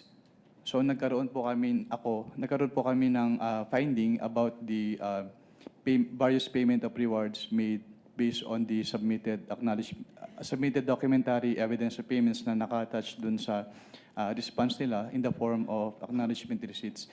So based on the acknowledgement receipts na sinamit po, nagkaroon sila ng payment of rewards in cash, in medicine, and in various goods. At lahat po nung kanilang payment of rewards ay walang naka-attach na any document supporting the success of the information gathering activity or surveillance activity on account of the information given by the informer. And also po, nagkaroon din sila ng various purchases based on the documentary evidence of payments. Meron po silang yung kanilang binili na medicines and various goods which were given as rewards. Yung kanilang binili na supplies, yung binili nila na tables and chairs and desktop printers and computers. Pero yung supporting document lang po nun ay acknowledgement receipt instead of official receipts or sales invoices. And also, with respect to the payment po ng tables and chairs and desktop printers and computers, hindi po nila in-indicate if those purchases were really intended for the confidential operations of the OVP. Sa joint circular na sinabi mong guidelines para sa liquidation report ng Office of the Vice President, bakit sinasabi mo na walang supporting documents itong tables and chairs na binili, itong desktop, itong medicines, itong supplies? Ano ang kailangan mo na supporting document? Actually, since it was ang involved po ay purchases, then those purchases should have been supported with sales invoices and official receipts instead of the acknowledgement receipts lang po. In other words, Mr. Witness, itong acknowledgement receipt, walang kasamang mga resibo. Yes, ma'am. Wala po silang inattached na resibo. Hindi ba confidential yan kung saan drugstore ka bumili ng medicine? Hindi naman po siguro confidential pag kung ang pagbibilhan mo ay mga drugstore. Kasi ang confidential po mismo ay yung paggagamitan, hindi yung pagbibilhan. Magkaibang bagay po kasi yun. Yung mga grocery na binilhan ng mga sari-saring groceries at supplies, hindi ba confidential dapat ang mga pangalan ng grocery na yan? Hindi naman po kailangan maging confidential yung pangalan ng mga groceries. Katulad nga po ng sinabi ko, ang confidential ay yung paggagamitan, hindi yung pagbibilhan. At magkaibang bagay po kasi yun. Yung hardware stores na pinagbilhan ng mga tables and chairs tsaka desktop, hindi ba confidential yung mga pangalan ng mga hardware stores na yan? Hindi rin po necessarily na confidential yung pangalan ng hardwares dahil yun nga po, hindi naman confidential yung pinagbilan, kundi yung paggagamitan ng kanilang pondo. Your Honor. At this juncture, Your Honor, may we With the permission of manifest? counsel for the panel of prosecutors. Yes, what is the pleasure of Your the Honor, counsel may for this we one? move to strike out the responses of the witness to those questions as he's not competent and qualified to answer, especially since he is not pointing to any provision of the JC as to his opinion on whether confidential o hindi ang mga pangalan ng mga drug stores, ang mga pangalan ng mga sari-sari stores, Your Honors. I think that is beyond his competence, Your Honor, as an auditor. If I may respond. Unless, Your Honor, he can point to a specific provision in the joint circular. Your Honor, Counsel please. for the panel for prosecutors, Attorney Capunan may respond before the Your chair Honor, makes a ruling. please, Your Honor. First of all, they're asked and answered. Counsel should have timely objected when being asked. 3 times he was asked. Secondly, Your Honor, I don't think it is accurate to say that this has no basis because earlier, pinaghirapan po namin pakita yung mga particular provisions ng Joint Circular 2015 para i-point out ano-ano ang mga pwedeng gamitan ng confidential funds at ano-ano ang pwedeng paggamit or bawal na paggamit ng confidential funds. And this witness, Your Honor, based on the circular, did say that whatever activity that is must be related to the physical and financial plans submitted by the Office of the Vice President and or the DepEd. For instance, tables and chairs, what particular surveillance activity or operation or terrorist surveillance are tables and chairs and desktops and medicines and supplies related to? The payment of rewards, Your Honor. Again, this witness cited the particular provision of the joint circular that says the payment of reward should not stop there. It should point, Your Honor, according to the joint circular, it should point to particular documents that would show or point to that activity by which the rewards were deserved, Your Honor. So Chair it's will make a very clear ruling. in the circular, Your Honor. Chair will make a ruling. Asked and answered as correctly pointed out by counsel for the panel of prosecutors. Aside from that, the witness is competent to testify as to how he evaluated the submissions and the response letters given by the Office of the Vice President in relation to the AOMC issued that were all based on JMC number 15-01. Your Honor, yes, I will counsel not for... be asking for reconsideration and I will submit to the ruling of the court. I just want to make it of record that when we say asked and answered, Your Honors, I gave leeway to the opposing counsel to ask the question basically because I did not think the question was objectionable. But it is the answer that I'm asking to be stricken out based on the competence of the witness because there is no provision under the JC that says ano yung sari-sari store ay hindi confidential. But again, Your Honor, I just wanted to put that on the record, but I will abide by the ruling of the Honorable Presiding Duly Officer, noted, Your Honor. counsel for the respondent, and you may note a continuing objection should the counsel for the panel of prosecutors continue with this Thank you, line Your of Honor. questioning. Attorney Thank you, Capunan, Your you may Honor. proceed. Thank you, Your Honor. At this juncture, Your Honor, may we manifest for the record that in accordance with our request for stipulation, we had presented for stipulation to counsel for the respondent 845 acknowledgement receipts, Your Honor, that would show recipients of the various amounts mentioned in relation to disbursement of confidential funds, their names, what they were spent for, and the dates of receipts, Your Honor. Sadly, counsel for the respondent has refused, despite this being common exhibits for the prosecution and defense, Your Honor, counsel has refused to stipulate. May I repeat that now? We are not stipulating as to the contents, which will be properly identified in part, because we will not present all 845, Your Honor, documents. But may we know from counsel if What he does will counsel for respondent say? attest to its existence and that these were documents they themselves, Your Honor, submitted to the COA ICFAO by way of their liquidation. These are their very own documents by way of liquidation to the confidential funds, which were allotted and spent by the Office of the Vice President and the DepEd. But for the meantime, for the Office of the Vice President, Your Honor, these Attorney po? very same documents are what they submitted to the COA ICFAO, Your Honor.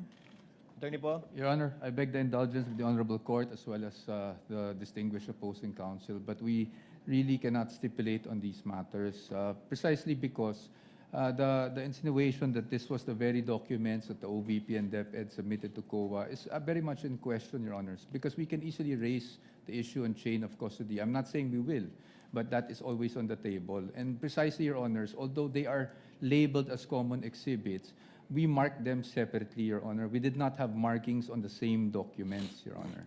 And that is our position. But again, I beg the indulgence and the patience, Your Honor, of the distinguished opposing counsel and the Honorable Court. Can I just, Counsel, my last manifestation, Your Honor, anent this acknowledgement receipts, Your Honor. You will note from the acknowledgement receipts that these are certified true copies. Certified true copies of receipts submitted to the COA ICFAO, Your Honor. They're not documents from the prosecution. They are documents which this witness, by way of subpoena, duces tecum, and testificandum, produced before this court, Your Honor. So the provenance, the source of these documents, and there is a certification issued by his office, show that there should be no doubt as to where these documents came from. As to their existence, Your Honor, there should be no doubt. May the presiding officer ask, are we talking about the same number of documents to begin with? 847, correct, counsel? 845, Your Honor. 45? Counsel for the respondent? I'm confirming now, Your Honor. Are the common exhibits for both prosecution and respondent 845 documents? Your Honor, the problem here is during the marking, there were inconsistencies with the number of ARs that were presented between each party, Your Honor. And that is why we cannot stipulate on the same. Now, as to the question on whether we have the same number for the fourth quarter, we are still verifying, Your Honor, but I'm afraid I will waste the court's time now if we verify further. Anyway, counsel, Attorney Kapunan, unfortunately, if they are not willing to stipulate, the court cannot twist their hand into so stipulating for whatever reason they may have. So kindly proceed as you intended to. We submit, Mr. Presiding Officer, Mr. Witness. Nung nag-evaluate ka ng post-audit evaluation ng documents, liquidation documents submitted to you, your office by the Office of the Vice President, was there evidence or documents submitted to your office to show how payments were made? Ang tanging sinamit lang po nila in support of their payments po ay yung documentary evidence payments in the form of acknowledgement receipts. Okay. And will you please tell this court, this impeachment court, if you, in the course of your post-audit, carefully evaluated acknowledgement receipts? Ang ginawa ko po, upon receipt of those acknowledgement receipts, tinabulate ko po lahat ng acknowledgement receipts na yon based on their purpose, based on their, kung kailan po yung dates of payment, and then based on the amount po na binayaran nila as provided po doon sa acknowledgement receipts. You mentioned, Mr. Witness, that you prepared your own tabulation? Yes, ma'am. And did you bring them with you, this tabulation? I brought it po with me. Can you share them with us? Your Honor, may I be allowed po to share the tabulation? Witness may refer to his notes with respect to the tabulation, yes. Your Honor, please, I think defense counsel will note that this is not a pre-marked document during the pre-trial, but we had made a reservation that we will be marking documents in the course of this witness testimony. Assisting counsel for the parties may approach the witness and view the document being referred to by the witness.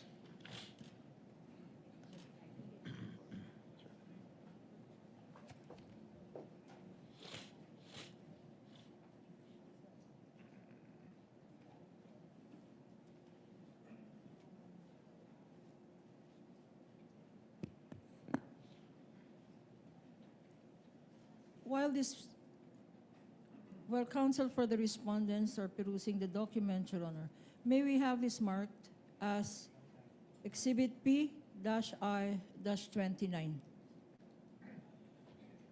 Later on, you may do so. The clerk of court is so instructed to make the corresponding marking after, in due course, rather. Witness may answer the question. Can you repeat the question po? Okay, Mr. Witness, you said earlier in answer to my question that you received acknowledgement receipts and that you made a tabulation. Kung ano-ano itong mga acknowledgement receipts. Yes, ma'am. Okay. We don't have a copy now, and we reserve the right to provide counsel for the respondent a copy, but can you share with us your findings based on your notes or your tabulation? Based on my tabulation po, napansin ko na some of the payments were dated December 2023, which is beyond the scope po nung covered ng kanilang cash advances. And yun nga po, katulad nung nasabi ko kanina, may mga payment of rewards po sila, either in cash, in medicines, and in various goods. Pero wala na po silang sinamit na any document na support or evidence, document evidencing the success of the information gathering activity on account of the information given by the informer. And also, How did you prepare your tabulation? noong time po na binigay sa akin yung acknowledgement receipts, doon ko po tinabulate yung payments based doon nga po sa purpose po ng payment, Okay. doon sa date po ng payment and the amount po na binayaran doon sa recipients. Will your tabulation show, and can you share with us if it does, ano ang sinabi mong mga purposes na naka-indicate? Yes po, nakalagay po sa tabulation ko yung purpose. Can you read from your notes, please? On page 1. Your Honor, just to manifest for the record while Counsel for he's respondent. perusing his notes, that when I inspected the document, it seems to be a privately encoded document, a printout without any signature of who prepared it. Do you Just a confirm- manifestation, Your Honor, just to put that Do you on record. confirm, Mr. Witness? Yes po, Your Honor. Okay. Since it is a personal notes po, so hindi ko na po pinirmahan yung Duly tabulation. noted. How many pages is your tabulation?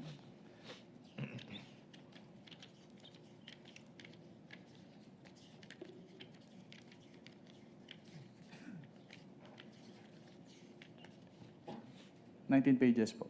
Okay.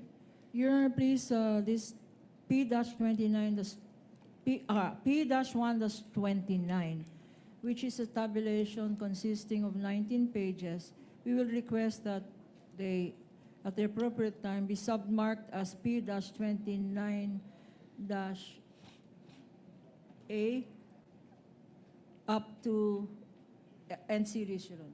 Now, So ordered.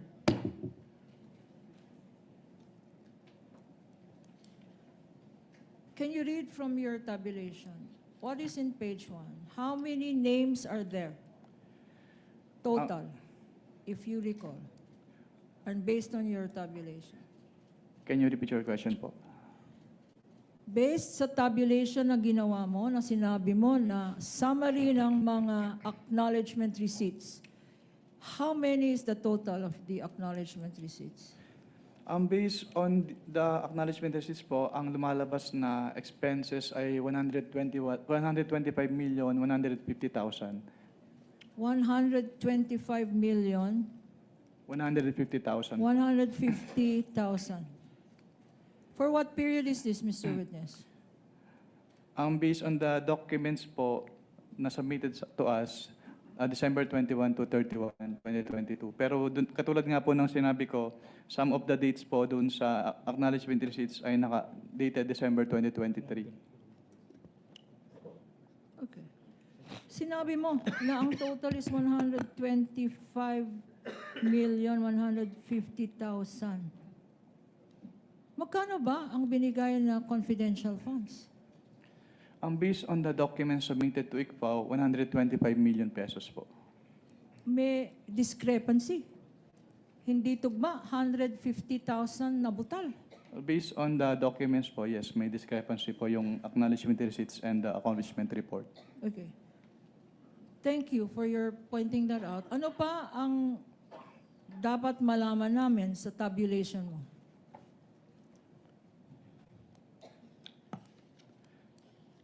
Yung, meron po silang, katulad po nung sinabi ko kanina, meron silang purchases na ginawa. Pero yun nga po, supported lang po ng acknowledgement receipts instead of sales invoices or official receipts. Do you have an amount, Mr. Witness? May I approach, Your Honor? Counsel Meduso.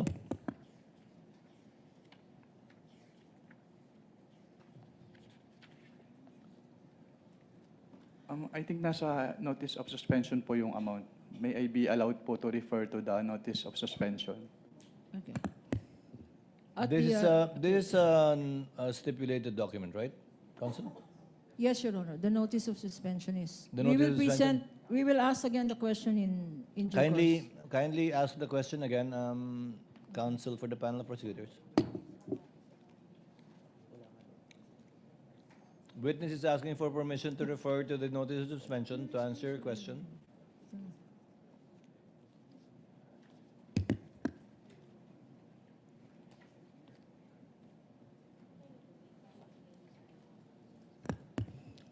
Assistant counsels may approach.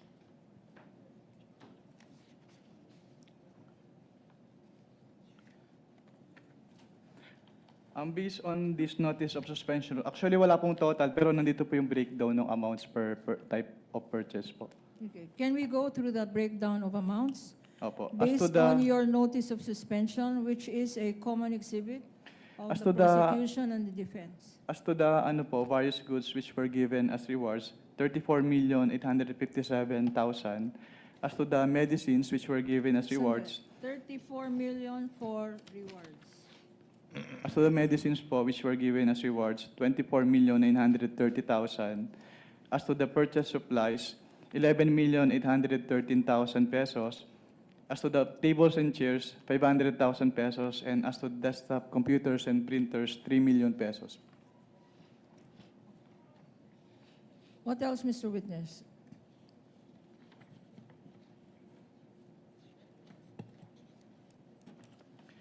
Hindi pa rin po nila pala sinubmit yung proof of submission noong revised accomplishment report to the Office of the President, the Senate President, and the Speaker of the House. Ngayon.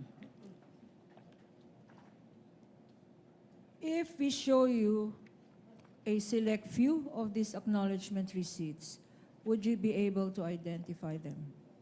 Yes, ma'am. Your Honor, can we ask our attorney, Mark Peña? Can I mention his name because his mother daw is watching? Assisting counsels may approach for both Attorney parties. Mark Peña.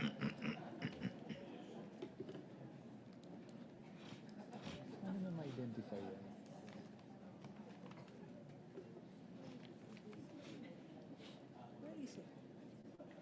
Your Honor, the witness is being presented for the record 845 acknowledgement receipts.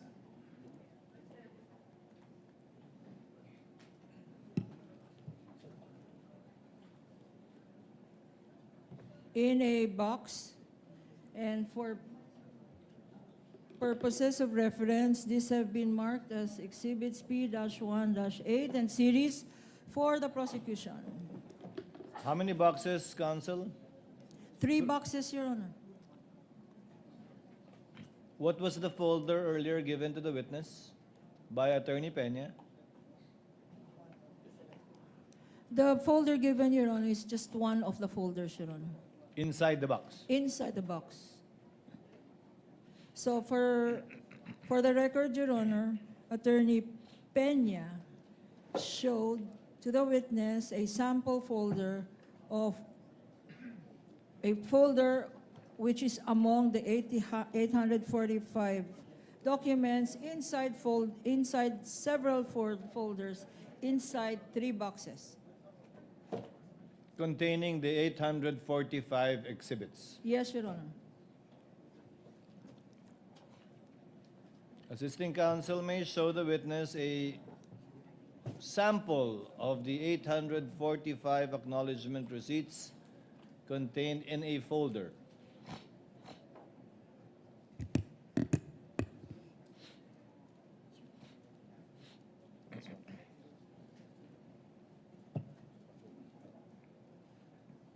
So, Mr. Wamel, is this one of the 845 documents that you examined in relation to acknowledgement receipts pertaining to confidential funds allegedly spent for the period covering December 21 to December 31, 2022?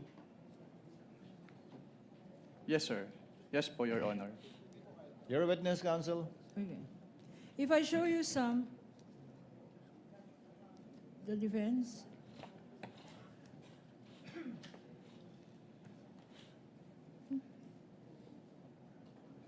Could you please go over briefly the other folders?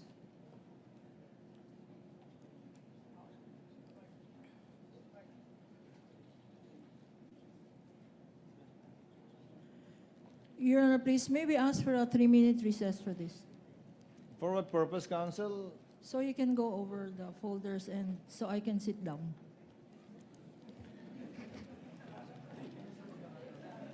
Ito po yung sample na... Trial based on the, is suspended for how many minutes, counsel? 3 minutes then.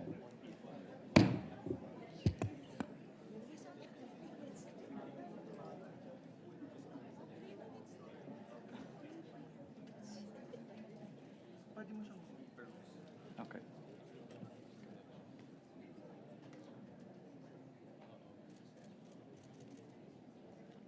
Do I have to...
Trial is resumed.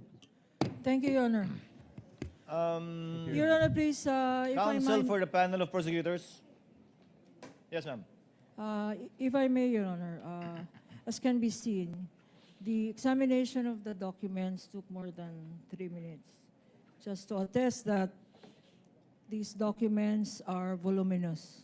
And in connection therewith, Your Honor, since counsel has not agreed to a stipulation of all 845 documents, we call to rescue Section 130 of Rule 130, Section 3, Your Honor, C. And for the record, if we may be allowed to read, Your Honor. This rule on documentary evidence is the exception to the original document rule, which requires that all documents must be presented. But in this particular section, Rule 130, Section 3C, it says, Your Honors, that when the original consists of numerous accounts, and that is what we are seeing today, and other documents which cannot be examined in court without great loss of time, and the facts sought to be established from them is only the general result of the same. I think, Your Honor, this is applicable, especially if we likewise see Section 7, which is summaries of the same rule, Your Honor. In Section 7, entitled Summaries, when the contents of documents, records, photographs, or numerous accounts are voluminous, as can be seen, 3 boxes and several folders, and the facts sought to be established is only the general result of the whole, the contents of such evidence may be presented in the form of a chart, a summary, or calculation. Your Honor, please, I think under this Rule 130, Section 3C, in conjunction with Section 7 relating to voluminous records and summaries, Your Honor, we will be, as we had earlier, marked a tabulation, which is the summary of all 845 acknowledgement receipts, Your Honor, all of which are intended to just prove one thing, Your Honor, to prove that certain amounts are covered by acknowledgement receipts which were submitted by way of liquidation for confidential funds, and the purpose for which they were spent or discharged or withdrawn are not in compliance with Joint Circular 2015, Your Honor. That is the result intended from these 845 documents, which we will no longer individually present. In lieu thereof, Your Honor, pursuant to Section 3C in conjunction with Section 7 of Rule 130, we will just be presenting the tabulation, Your Honor, marked as Exhibit P-1-29 and series, Your Honor, and reserve the right to just highlight certain select acknowledgement receipts, which we will ask this witness to testify to as to the contents thereof, Your Honor. Comment from counsel for respondents. We have no objection to the applicability of the rule invoked, Your Honor, by the distinguished opposing counsel without prejudice to our right to test the accuracy of the table at the proper time. And to individually question its authenticity during cross or Yes. during its presentation, and to be given copies as well, should you so desire. Correct, subject to cross, Your Honor. Counsel may proceed in accordance with Rule 130, Section 3C in relation to Section 7, in relation to, given that the documents are indeed voluminous. And for the information of the Senator judges, this does not in any way detract from the fact that the documents, the acknowledgement receipts do exist, only that they are too voluminous. Therefore, the witness will be testifying based on his summary of these documents instead of individually. Counsel for the panel of prosecutors may proceed. Thank you, Your Honor, for the ruling. Now, I will show you select few of these acknowledgement receipts. And for better appreciation of the Honorable Impeachment Court, we will be flashing some select few. Exhibit P-1-8-184. Showing to you, Mr. Witness, this exhibit.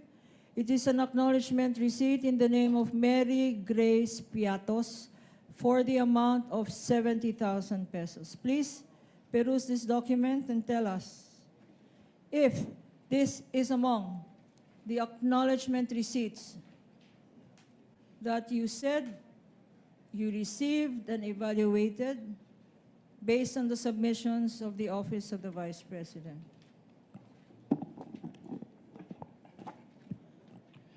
This AR po is among the acknowledgement receipts submitted by the OBP to ICFAO. Before we go to this particular exhibit, in the name of Mary Grace Piatos for 70,000 pesos, tell us, Mr. Witness, ano ba talagang ibig sabihin ng acknowledgement receipt? Well, kapag sinabing acknowledgement, actually wala siyang provision dun sa joint circular, pero ito kasi ay parang proof of na-receive noong payee yung binayad sa kanya. So, acknowledgement receipt, as the name suggests, acknowledges na na-receive. Na-receive niya yung payment from the payor po. So, ina-acknowledge ng isang Mary Grace Piatos na tumanggap siya ng magkano? Based from this acknowledgement receipt po, tumanggap po si Mary Grace Piatos ng 70,000 pesos for the payment of rewards, close and open parenthesis, medicines. Ano, bakit dalawa to? Payment of rewards tsaka medicines. Anong ibig sabihin? Ang binayad sa kanya na reward ay gamot? Hindi ko po ma-determine based on this document alone po, kaya po kami nagpapasubmit ng additional documents. And also, since it is payment of rewards po, hindi rin po enough lang na acknowledgement receipts. Kailangan din pong ma-comply yung provision noong joint circular as to the payment of rewards. Okay. So, itong Mary Grace Piatos acknowledgement receipt ay sinasabi mo na violation ito ng joint circular. Bakit? Dahil hindi po ito properly supported by document evidencing success po, which is required under 4.8.5 of the joint circular 2015-01. Okay. Incidentally, Mr. Witness, pag merong pangalang Mary Grace Piatos, kayo ba ay nag-i-investigate o kasama ba ng post-audit nyo ang mag-ascertain sino ba itong Mary Grace Piatos? Since what we do po is compliance audit, so ang naging basehan lang po namin ng audit ay kung ano yung nakalagay or piniprescribe ng Joint Circular 2015-01. Pero dun sa Joint Circular naman po kasi, hindi naman nakalagay doon na kailangan tingnan namin yung recipient ng payment. Okay. I will show you another document. Mark for the prosecution, Attorney Peña, P-1-8-619. Another Piatos, name Rene Piatos. Pakibasa. The amount is 100... Counsel, it's Renan Piatos.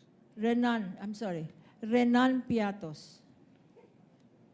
Renan Piatos. Ang amount 110,000 pesos. At ang date ay 12/27/2023. Being flashed on the screen for better appreciation of the Honorable Impeachment Court. What observation can you make or have you made as regards this acknowledgement receipt? Based on this acknowledgement receipt po, binayad po siya noong December 27, 2023, which is 1 year po after nung supposedly coverage nung kanilang cash advance for confidential fund. Kailan ba binigay ulit itong cash advance? December 27, 2023 po, based on this document. Pero what actually is the correct date, if you know? I cannot determine po the correct date based on this document, pero dapat po kasi ipasok siya doon sa coverage ng kanilang cash advance based on the document submitted to ICPAO. So hindi ito pasok. Yes, ma'am. Based on this document, yung period of payment, yung date of payment po ay hindi pasok doon sa coverage ng kanilang cash advance. Anong tawag doon? Yung hindi pasok? Discrepancy? Hindi po siya discrepancy. Hindi lang talaga siya pasok.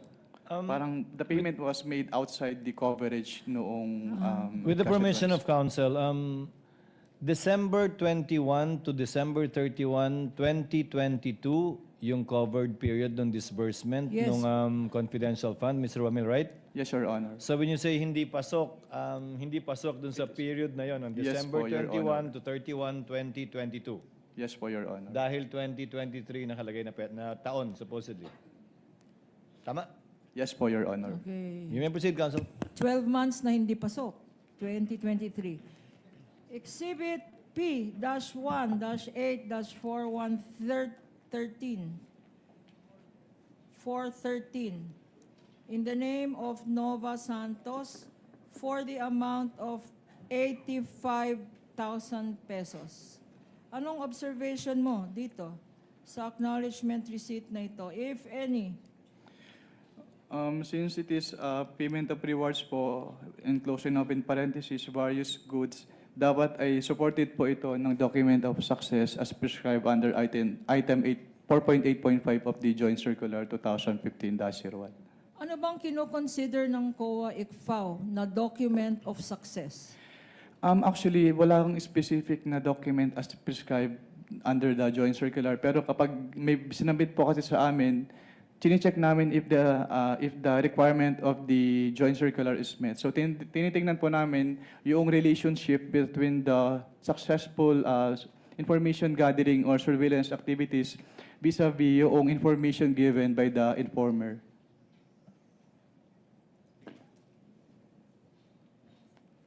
I'll show you now. P-1-8-531 in the name of Miko P. Harina for 295,000 pesos. Again, ang nakalagay dito, hindi pasok. 12/31/2023. Leading, Your Honor. Objection. Okay, I will reform. Kindly reform, What Council. can you say, what can you observe about the date indicated there, if any? The date po indicated in this document is December 31, 2023 as the date po nung receipt of payment by the And what payee. significance can you draw, if any, from this date? It is outside po dun sa period po nung kanilang disbursement, which is December 21 to 31, 2022. And the purpose? Ano yung purpose na naka-indicate dyan? Ang nakalagay po ay payment of purchase supplies. Okay. Itong purchase supplies na ito, 295,000 worth of purchase of supplies.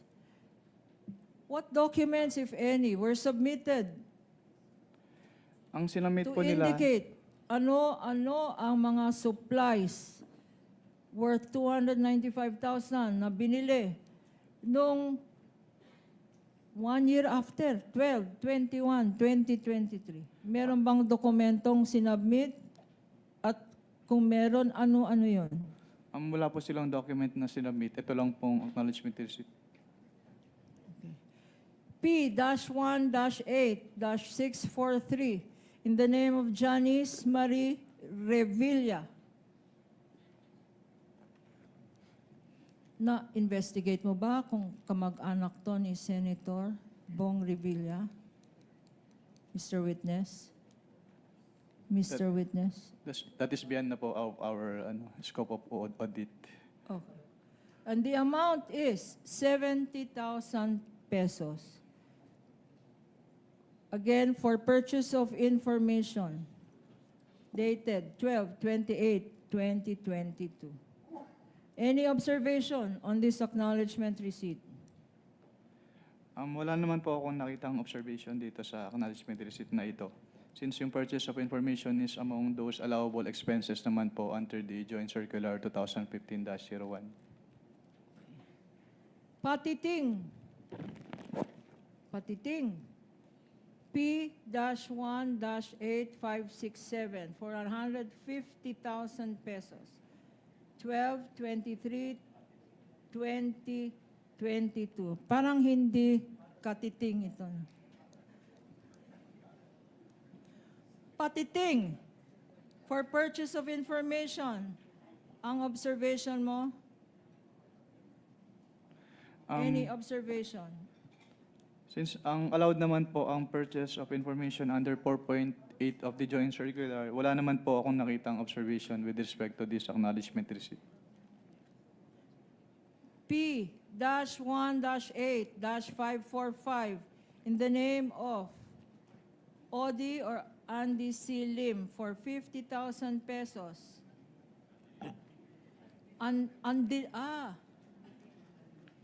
Andilim.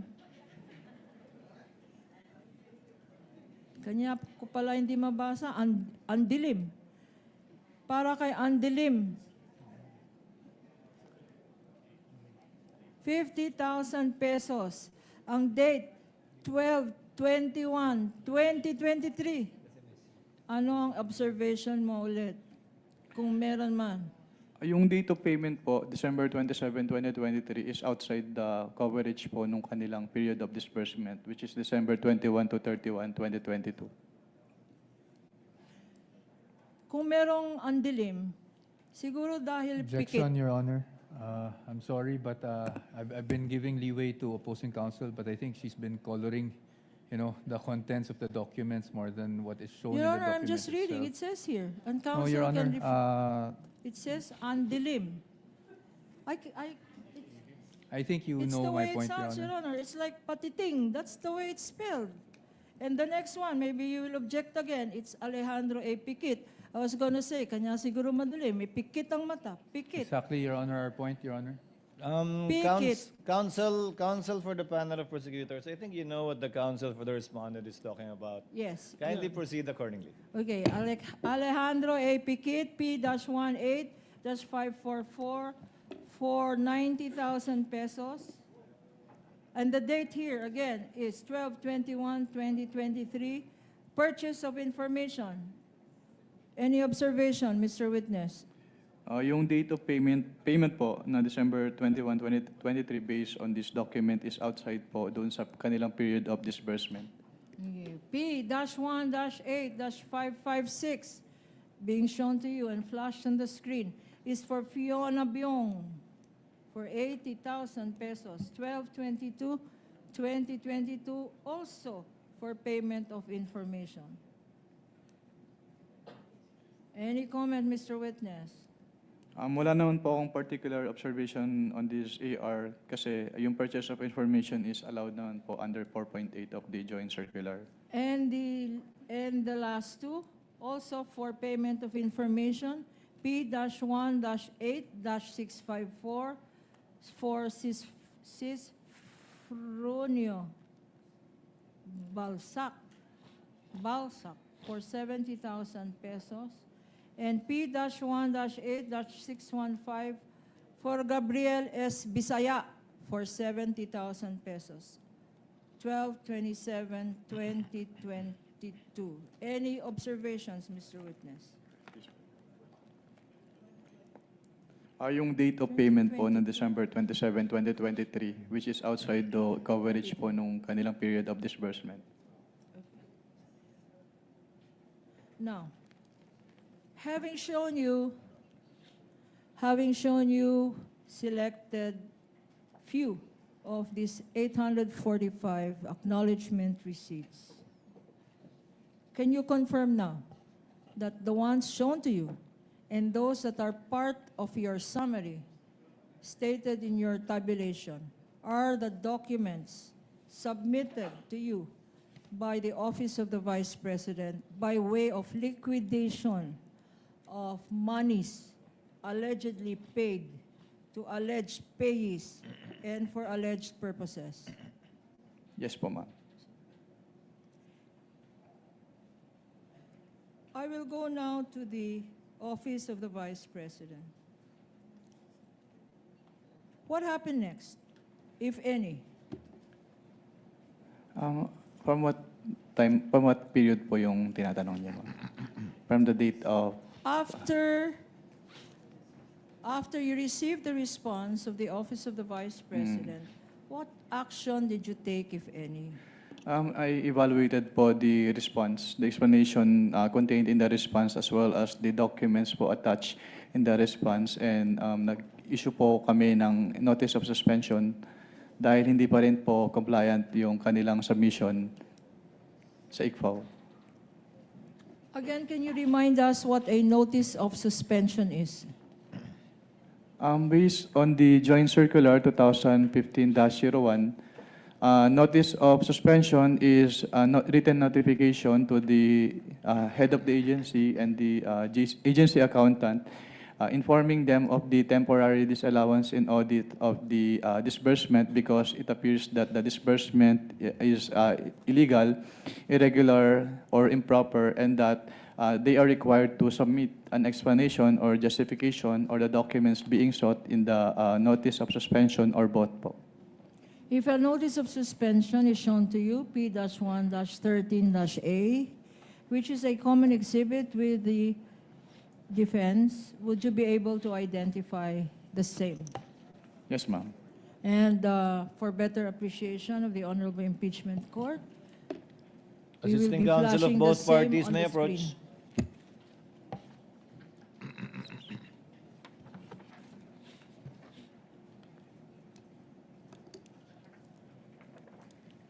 You may proceed, counsel.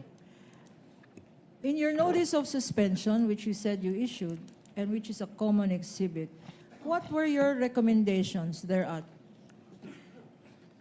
In this notice of suspension po, katulad po nung in-explain ko kanina, may mga payment of rewards silang ginawa in cash, in medicine, and in various goods, pero hindi po properly supported with any document evidencing success as prescribed po in item 4.8.5 of the Joint Circular.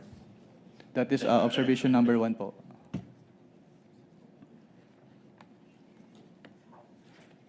We are flashing on the screen, and for easy reference, this has been boxed, Your Honor. What else? Also, in the NS po, yun, katulad din nung sinabi ko kanina, meron silang mga purchases na ginawa, which is yung purchases of medicine, which were given as rewards. Yung purchases of various goods, yung purchases of various goods, which were given as rewards. Yung purchase supplies, yung tables and tables and chairs, at yung desktop printers and computers ay supported lamang ng acknowledgement receipts instead of sales invoices or official receipts. And also, with respect to the purchased tables and chairs and desktop printers and computers, hindi po nila in-indicate if these purchases were intended for the confidential operations of the Office of the Vice President. What else is here in your notice of suspension? Third po, yung ibang acknowledgement receipts po, yung receipts of payment ay naka-December 2023, at yung ibang acknowledgement receipts ay wala pong date kung kailan ni-receive ni payee yung payment po. No. If these acknowledgement receipts, there are certain acknowledgement receipts dated 2023, if shown to you, would you be able to identify the same? Yes, ma'am. Showing to you now. Acknowledgement receipts dated December 20, 2023, beyond the period beyond the covered period of the last quarter of 2022. Please go over these documents. Assisting counsel may show the witness the documents.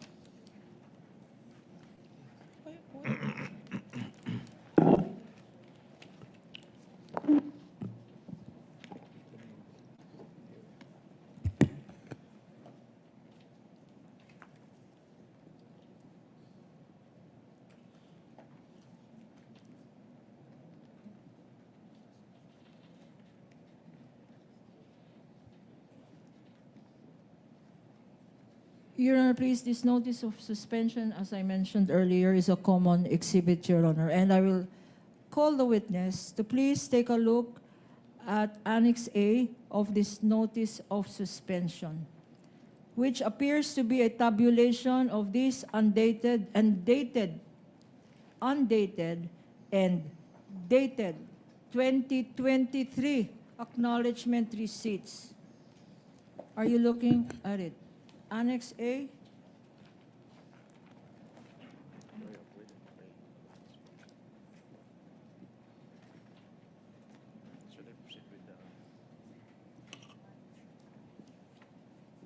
What is the total, Mr. Witness, based on your Annex A of your notice of suspension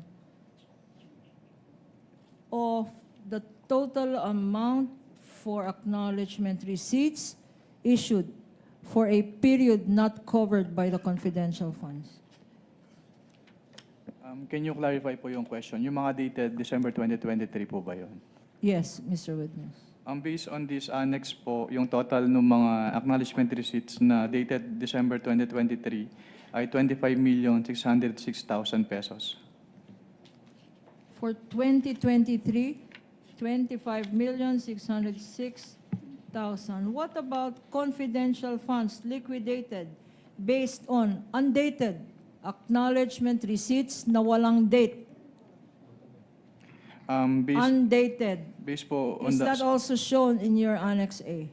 Yes po, ma'am. Can you tell this court how much that amount is for undated acknowledgement receipts na walang petsa? Ang total amount po ay 3,276,000 pesos po. Okay, and pag tinotal natin ito, magkano lahat ito ang nakalagay sa notice of suspension mo? Yung undated tsaka December Yes, Mr. 20. Witness. Bali, ang magiging total po ay almost 29 million pesos po.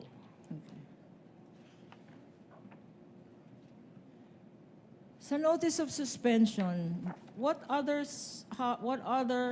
findings are stated thereon?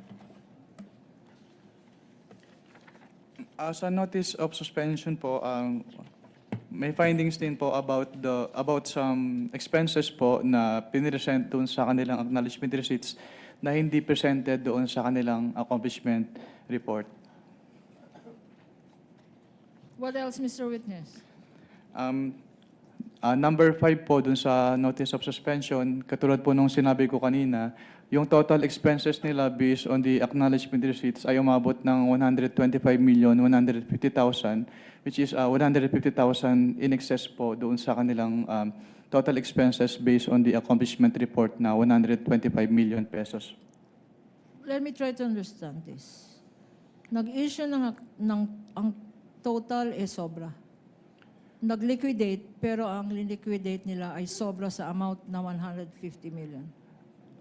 Ang ginastos po nila based on the 125. acknowledgement receipts ay sobra po compared dun sa laman ng kanilang accomplishment report.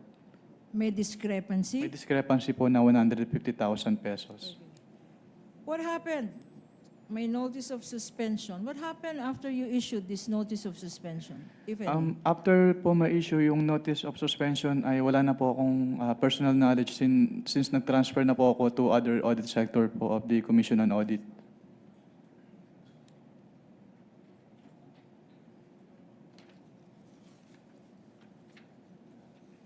Thank you, Mr. Witness. We have just finished the liquidation of the last quarter of 2022.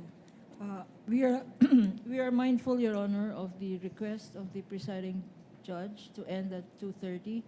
Would you like us to continue? There are 3 more quarters for the Office of the Vice President and the Department of Education. We can start for 10 more minutes, or we can end here, Mr. Let's end at 2:30, Council. Let's try Yes, to okay. use up the time. You can proceed with the first quarter of the OVP. All of these documents are admitted and stipulated to by the Council for Respondent anyway. Yes, Your Honor. Now, Mr. Witness, let's now go to the first court,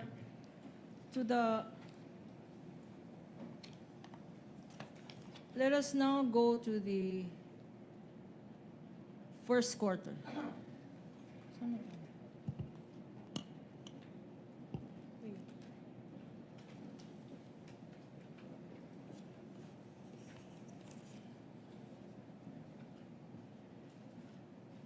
Mr. Witness, you mentioned earlier that aside from the fourth quarter of 2022, you also audited the OVP's liquidation of confidential funds for the first 3 quarters of 2023. You confirm that, Mr. Witness? Yes po, I confirm po. If I show you the OVP's, the Office of the Vice President's response, dated November 30, 2023, a stipulated document, and for prosecution marked as Exhibit P-1-12-D, dated November 30, 2023. And we are showing it on the screen, Your Honors, for better appreciation by the impeachment court.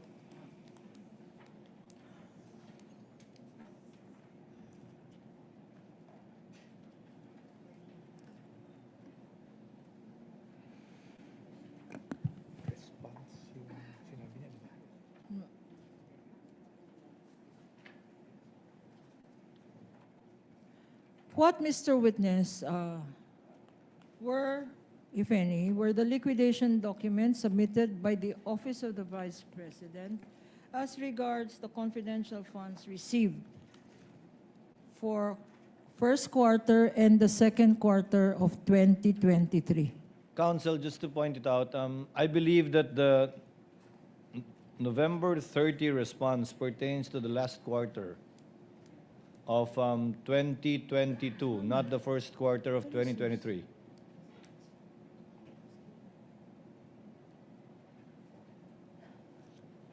Yes, Your Honor.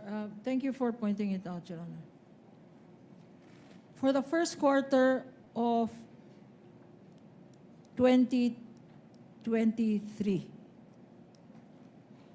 what documents were submitted by the Office of the Vice President by way of liquidation of the confidential funds for this period?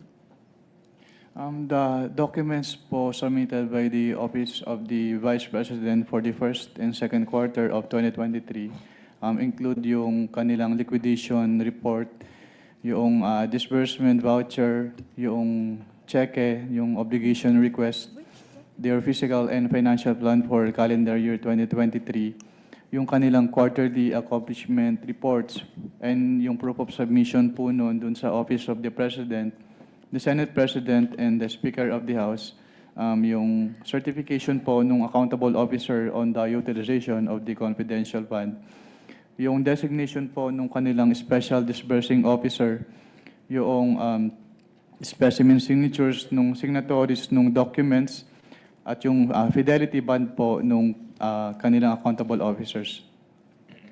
And Mr. Witness, if these documents are shown to you, would you be able to identify the same? Again, Your Honor, the documents mentioned by the witness are stipulated documents. Councilman Rapoch. Marked both by the prosecution and defense.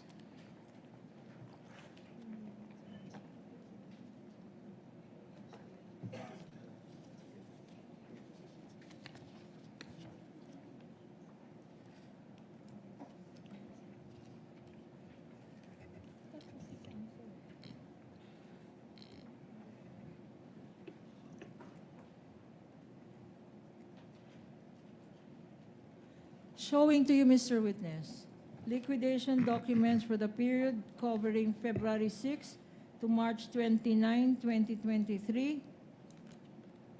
For another period, April 25. Okay.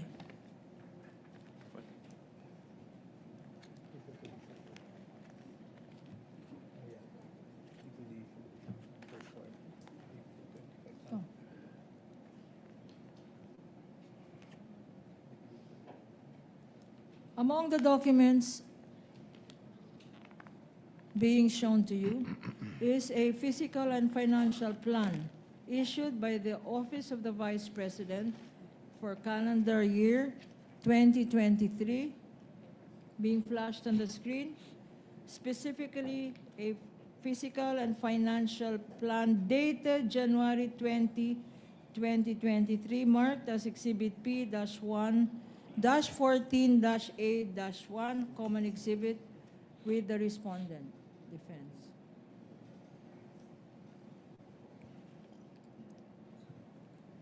No. On the lower right side of this document, there appears a signature below the words approved by. Whose signature is this, Mr. Witness?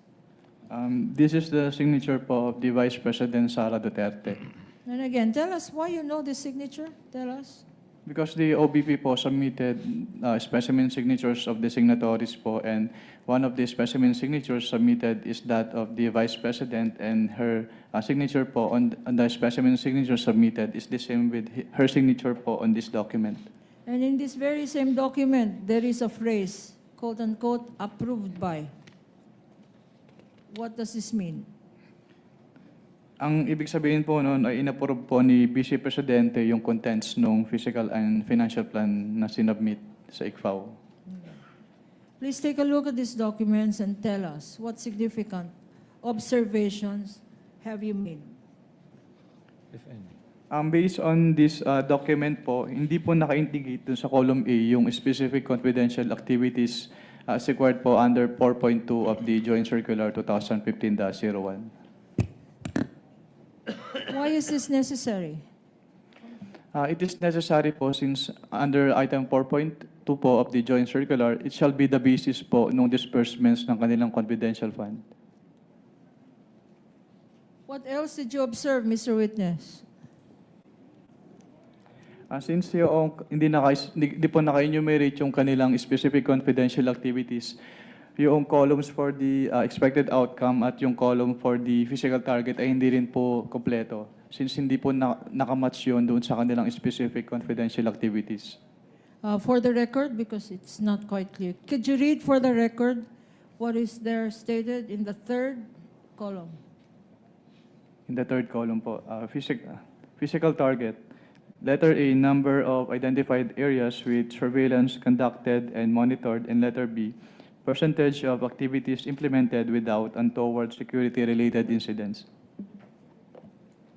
Okay. You mentioned number of areas. What specific number was indicated there? Ang wala pong naka-indicate dito, ma'am. There is no indication as to areas. What about where? Specifically, province, city, where this surveillance is conducted? Wala pong naka-indicate dito based on this document po. And why is that necessary, Mr. Witness? Actually, it is a plan, since it is a physical and financial plan, so ito po talaga yung basis nila for their disbursement. Okay. What else is indicated there? What, can you repeat your question po? Ano pa nakalagay dyan sa third column na binabasa natin kanina? Yung dalawa lang po, yung A and B. Okay. Number of identified areas and yung percentage of activities implemented. And Mr. Witness, any other observation that you have made? Katulad po nung sinabi ko kanina, dapat ay nakamatch yan dun sa kanilang specific confidential activities. Pero since hindi po naka-enumerate yung kanilang specific confidential activities, so hindi rin po kompleto yung information dun sa kanilang physical target. Ano naman, based on this, ano naman ang provision, applicable provision ng joint circular? That is Ang yung, applicable dito. yung item 4.2 po of the Joint Circular. Ano ang 4.2 natin ulit? It provides there po that all allocations for confidential fund must be supported with a physical and financial plan which shall indicate the proposed amount for each project, programs, and activities where the disbursements from the confidential fund shall be based. Okay.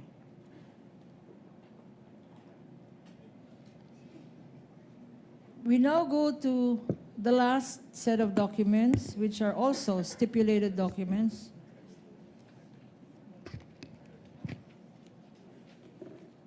Three more documents.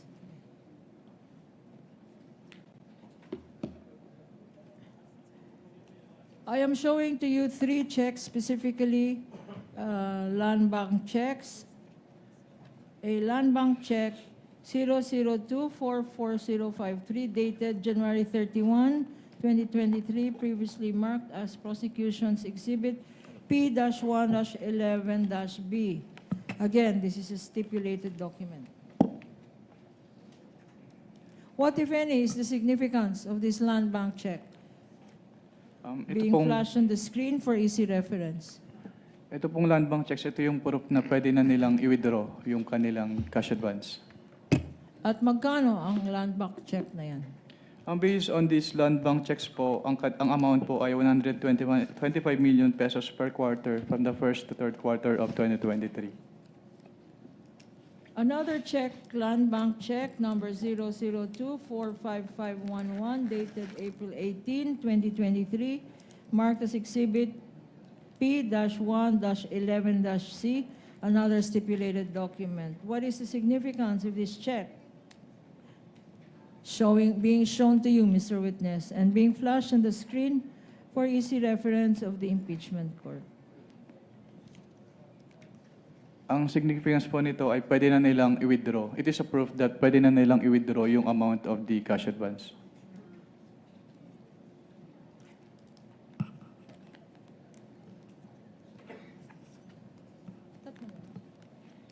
And Mr. Witness, these three checks, and there is one last more. One more check, Counsel. One more check. Land Bank check number 000245664, dated July 13, 2023, marked as prosecution exhibit P-1-11-D, also a stipulated common exhibit. Please take a look at this check.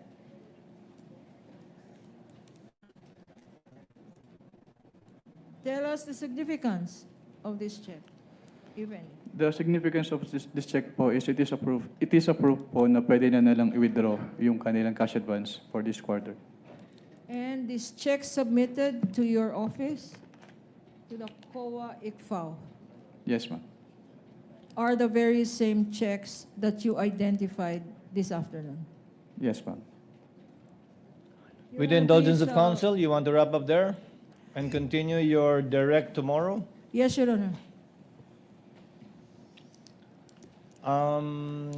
The witness is excused. Mr. Wamil, kindly be here again tomorrow at 10 a.m. for the continuation of your testimony. You will be testifying under the same oath. Now, for some administrative matters, pursuant to the July 20, 2026 ruling of the presiding officer, the BIR, Bureau of Internal Revenue, the Anti-Money Laundering Council, BDO Unibank, Philippine Savings Bank, PS Bank, Metropolitan Bank and Trust Company, Security Bank, Land Bank of the Philippines, and the Bank of the Philippine Islands, through their representatives, submitted the subpoena documents to the Office of the Clerk of Court on July 30, 2026. During their submission, however, BDO Unibank and Security Bank manifested their request for an additional period of 10 days. 10 banking days rather, or until August 13 to submit documents which they were not able to submit on time. BDO requested for additional time to retrieve, compile, produce, and submit item number 3 in the subpoena, namely all account transactions, records, ledgers, journals, etc., and transaction logs. Meanwhile, Security Bank manifested that due to the volume, it was unable to complete the printing of documents pertaining to 2 of the 20 entities, namely GenCorp Industries and Cali 88 Foods Corporation. In view of the foregoing, the court resolves to note and grant the request of BDO for an additional 10 banking days rather, or until August 13 to submit the additional documents required by the subpoena duces tecum. Likewise, BDO is directed to submit 4 additional USB flash drives containing the electronic copies of the subpoena documents which were submitted on July 30. The same ruling applies for the other banks and government agencies and offices. The court also notes and grants the request of Security Bank for an additional 10 working days from July 30 or until August 13 to submit to the clerk of court the 3 certified true copies and 5 USB flash drives containing the complete electronic copies of the bank records pertaining to GenCorp Industries Incorporated and Cali Foods 88. For the information of the senator judges, the clerk of court received the submission coming from the BIR after the BIR commissioner submitted a presidential authorization providing for the release of the documents from the BIR as required by Section 71 in relation to Section 270 of the National Internal Revenue Code, in compliance again with the court's directive prior to receiving its submission. For the information of the senator judges and then for the information of the parties, copies shall be given, if at all, to the parties after the submissions have been completed, where the parties will be given equal opportunity to review the documents, photocopy the same, and study the same, since this is still the last article we will be taking up. So ordered. If there are no other business to be taken up, we will adjourn the trial, and for the information of the senator judges, session shall be convened at 3 p.m. in the afternoon upon advice of the Senate President, Senate President Win Gatchalian. Trial is adjourned until tomorrow, August 4 at 10 a.m.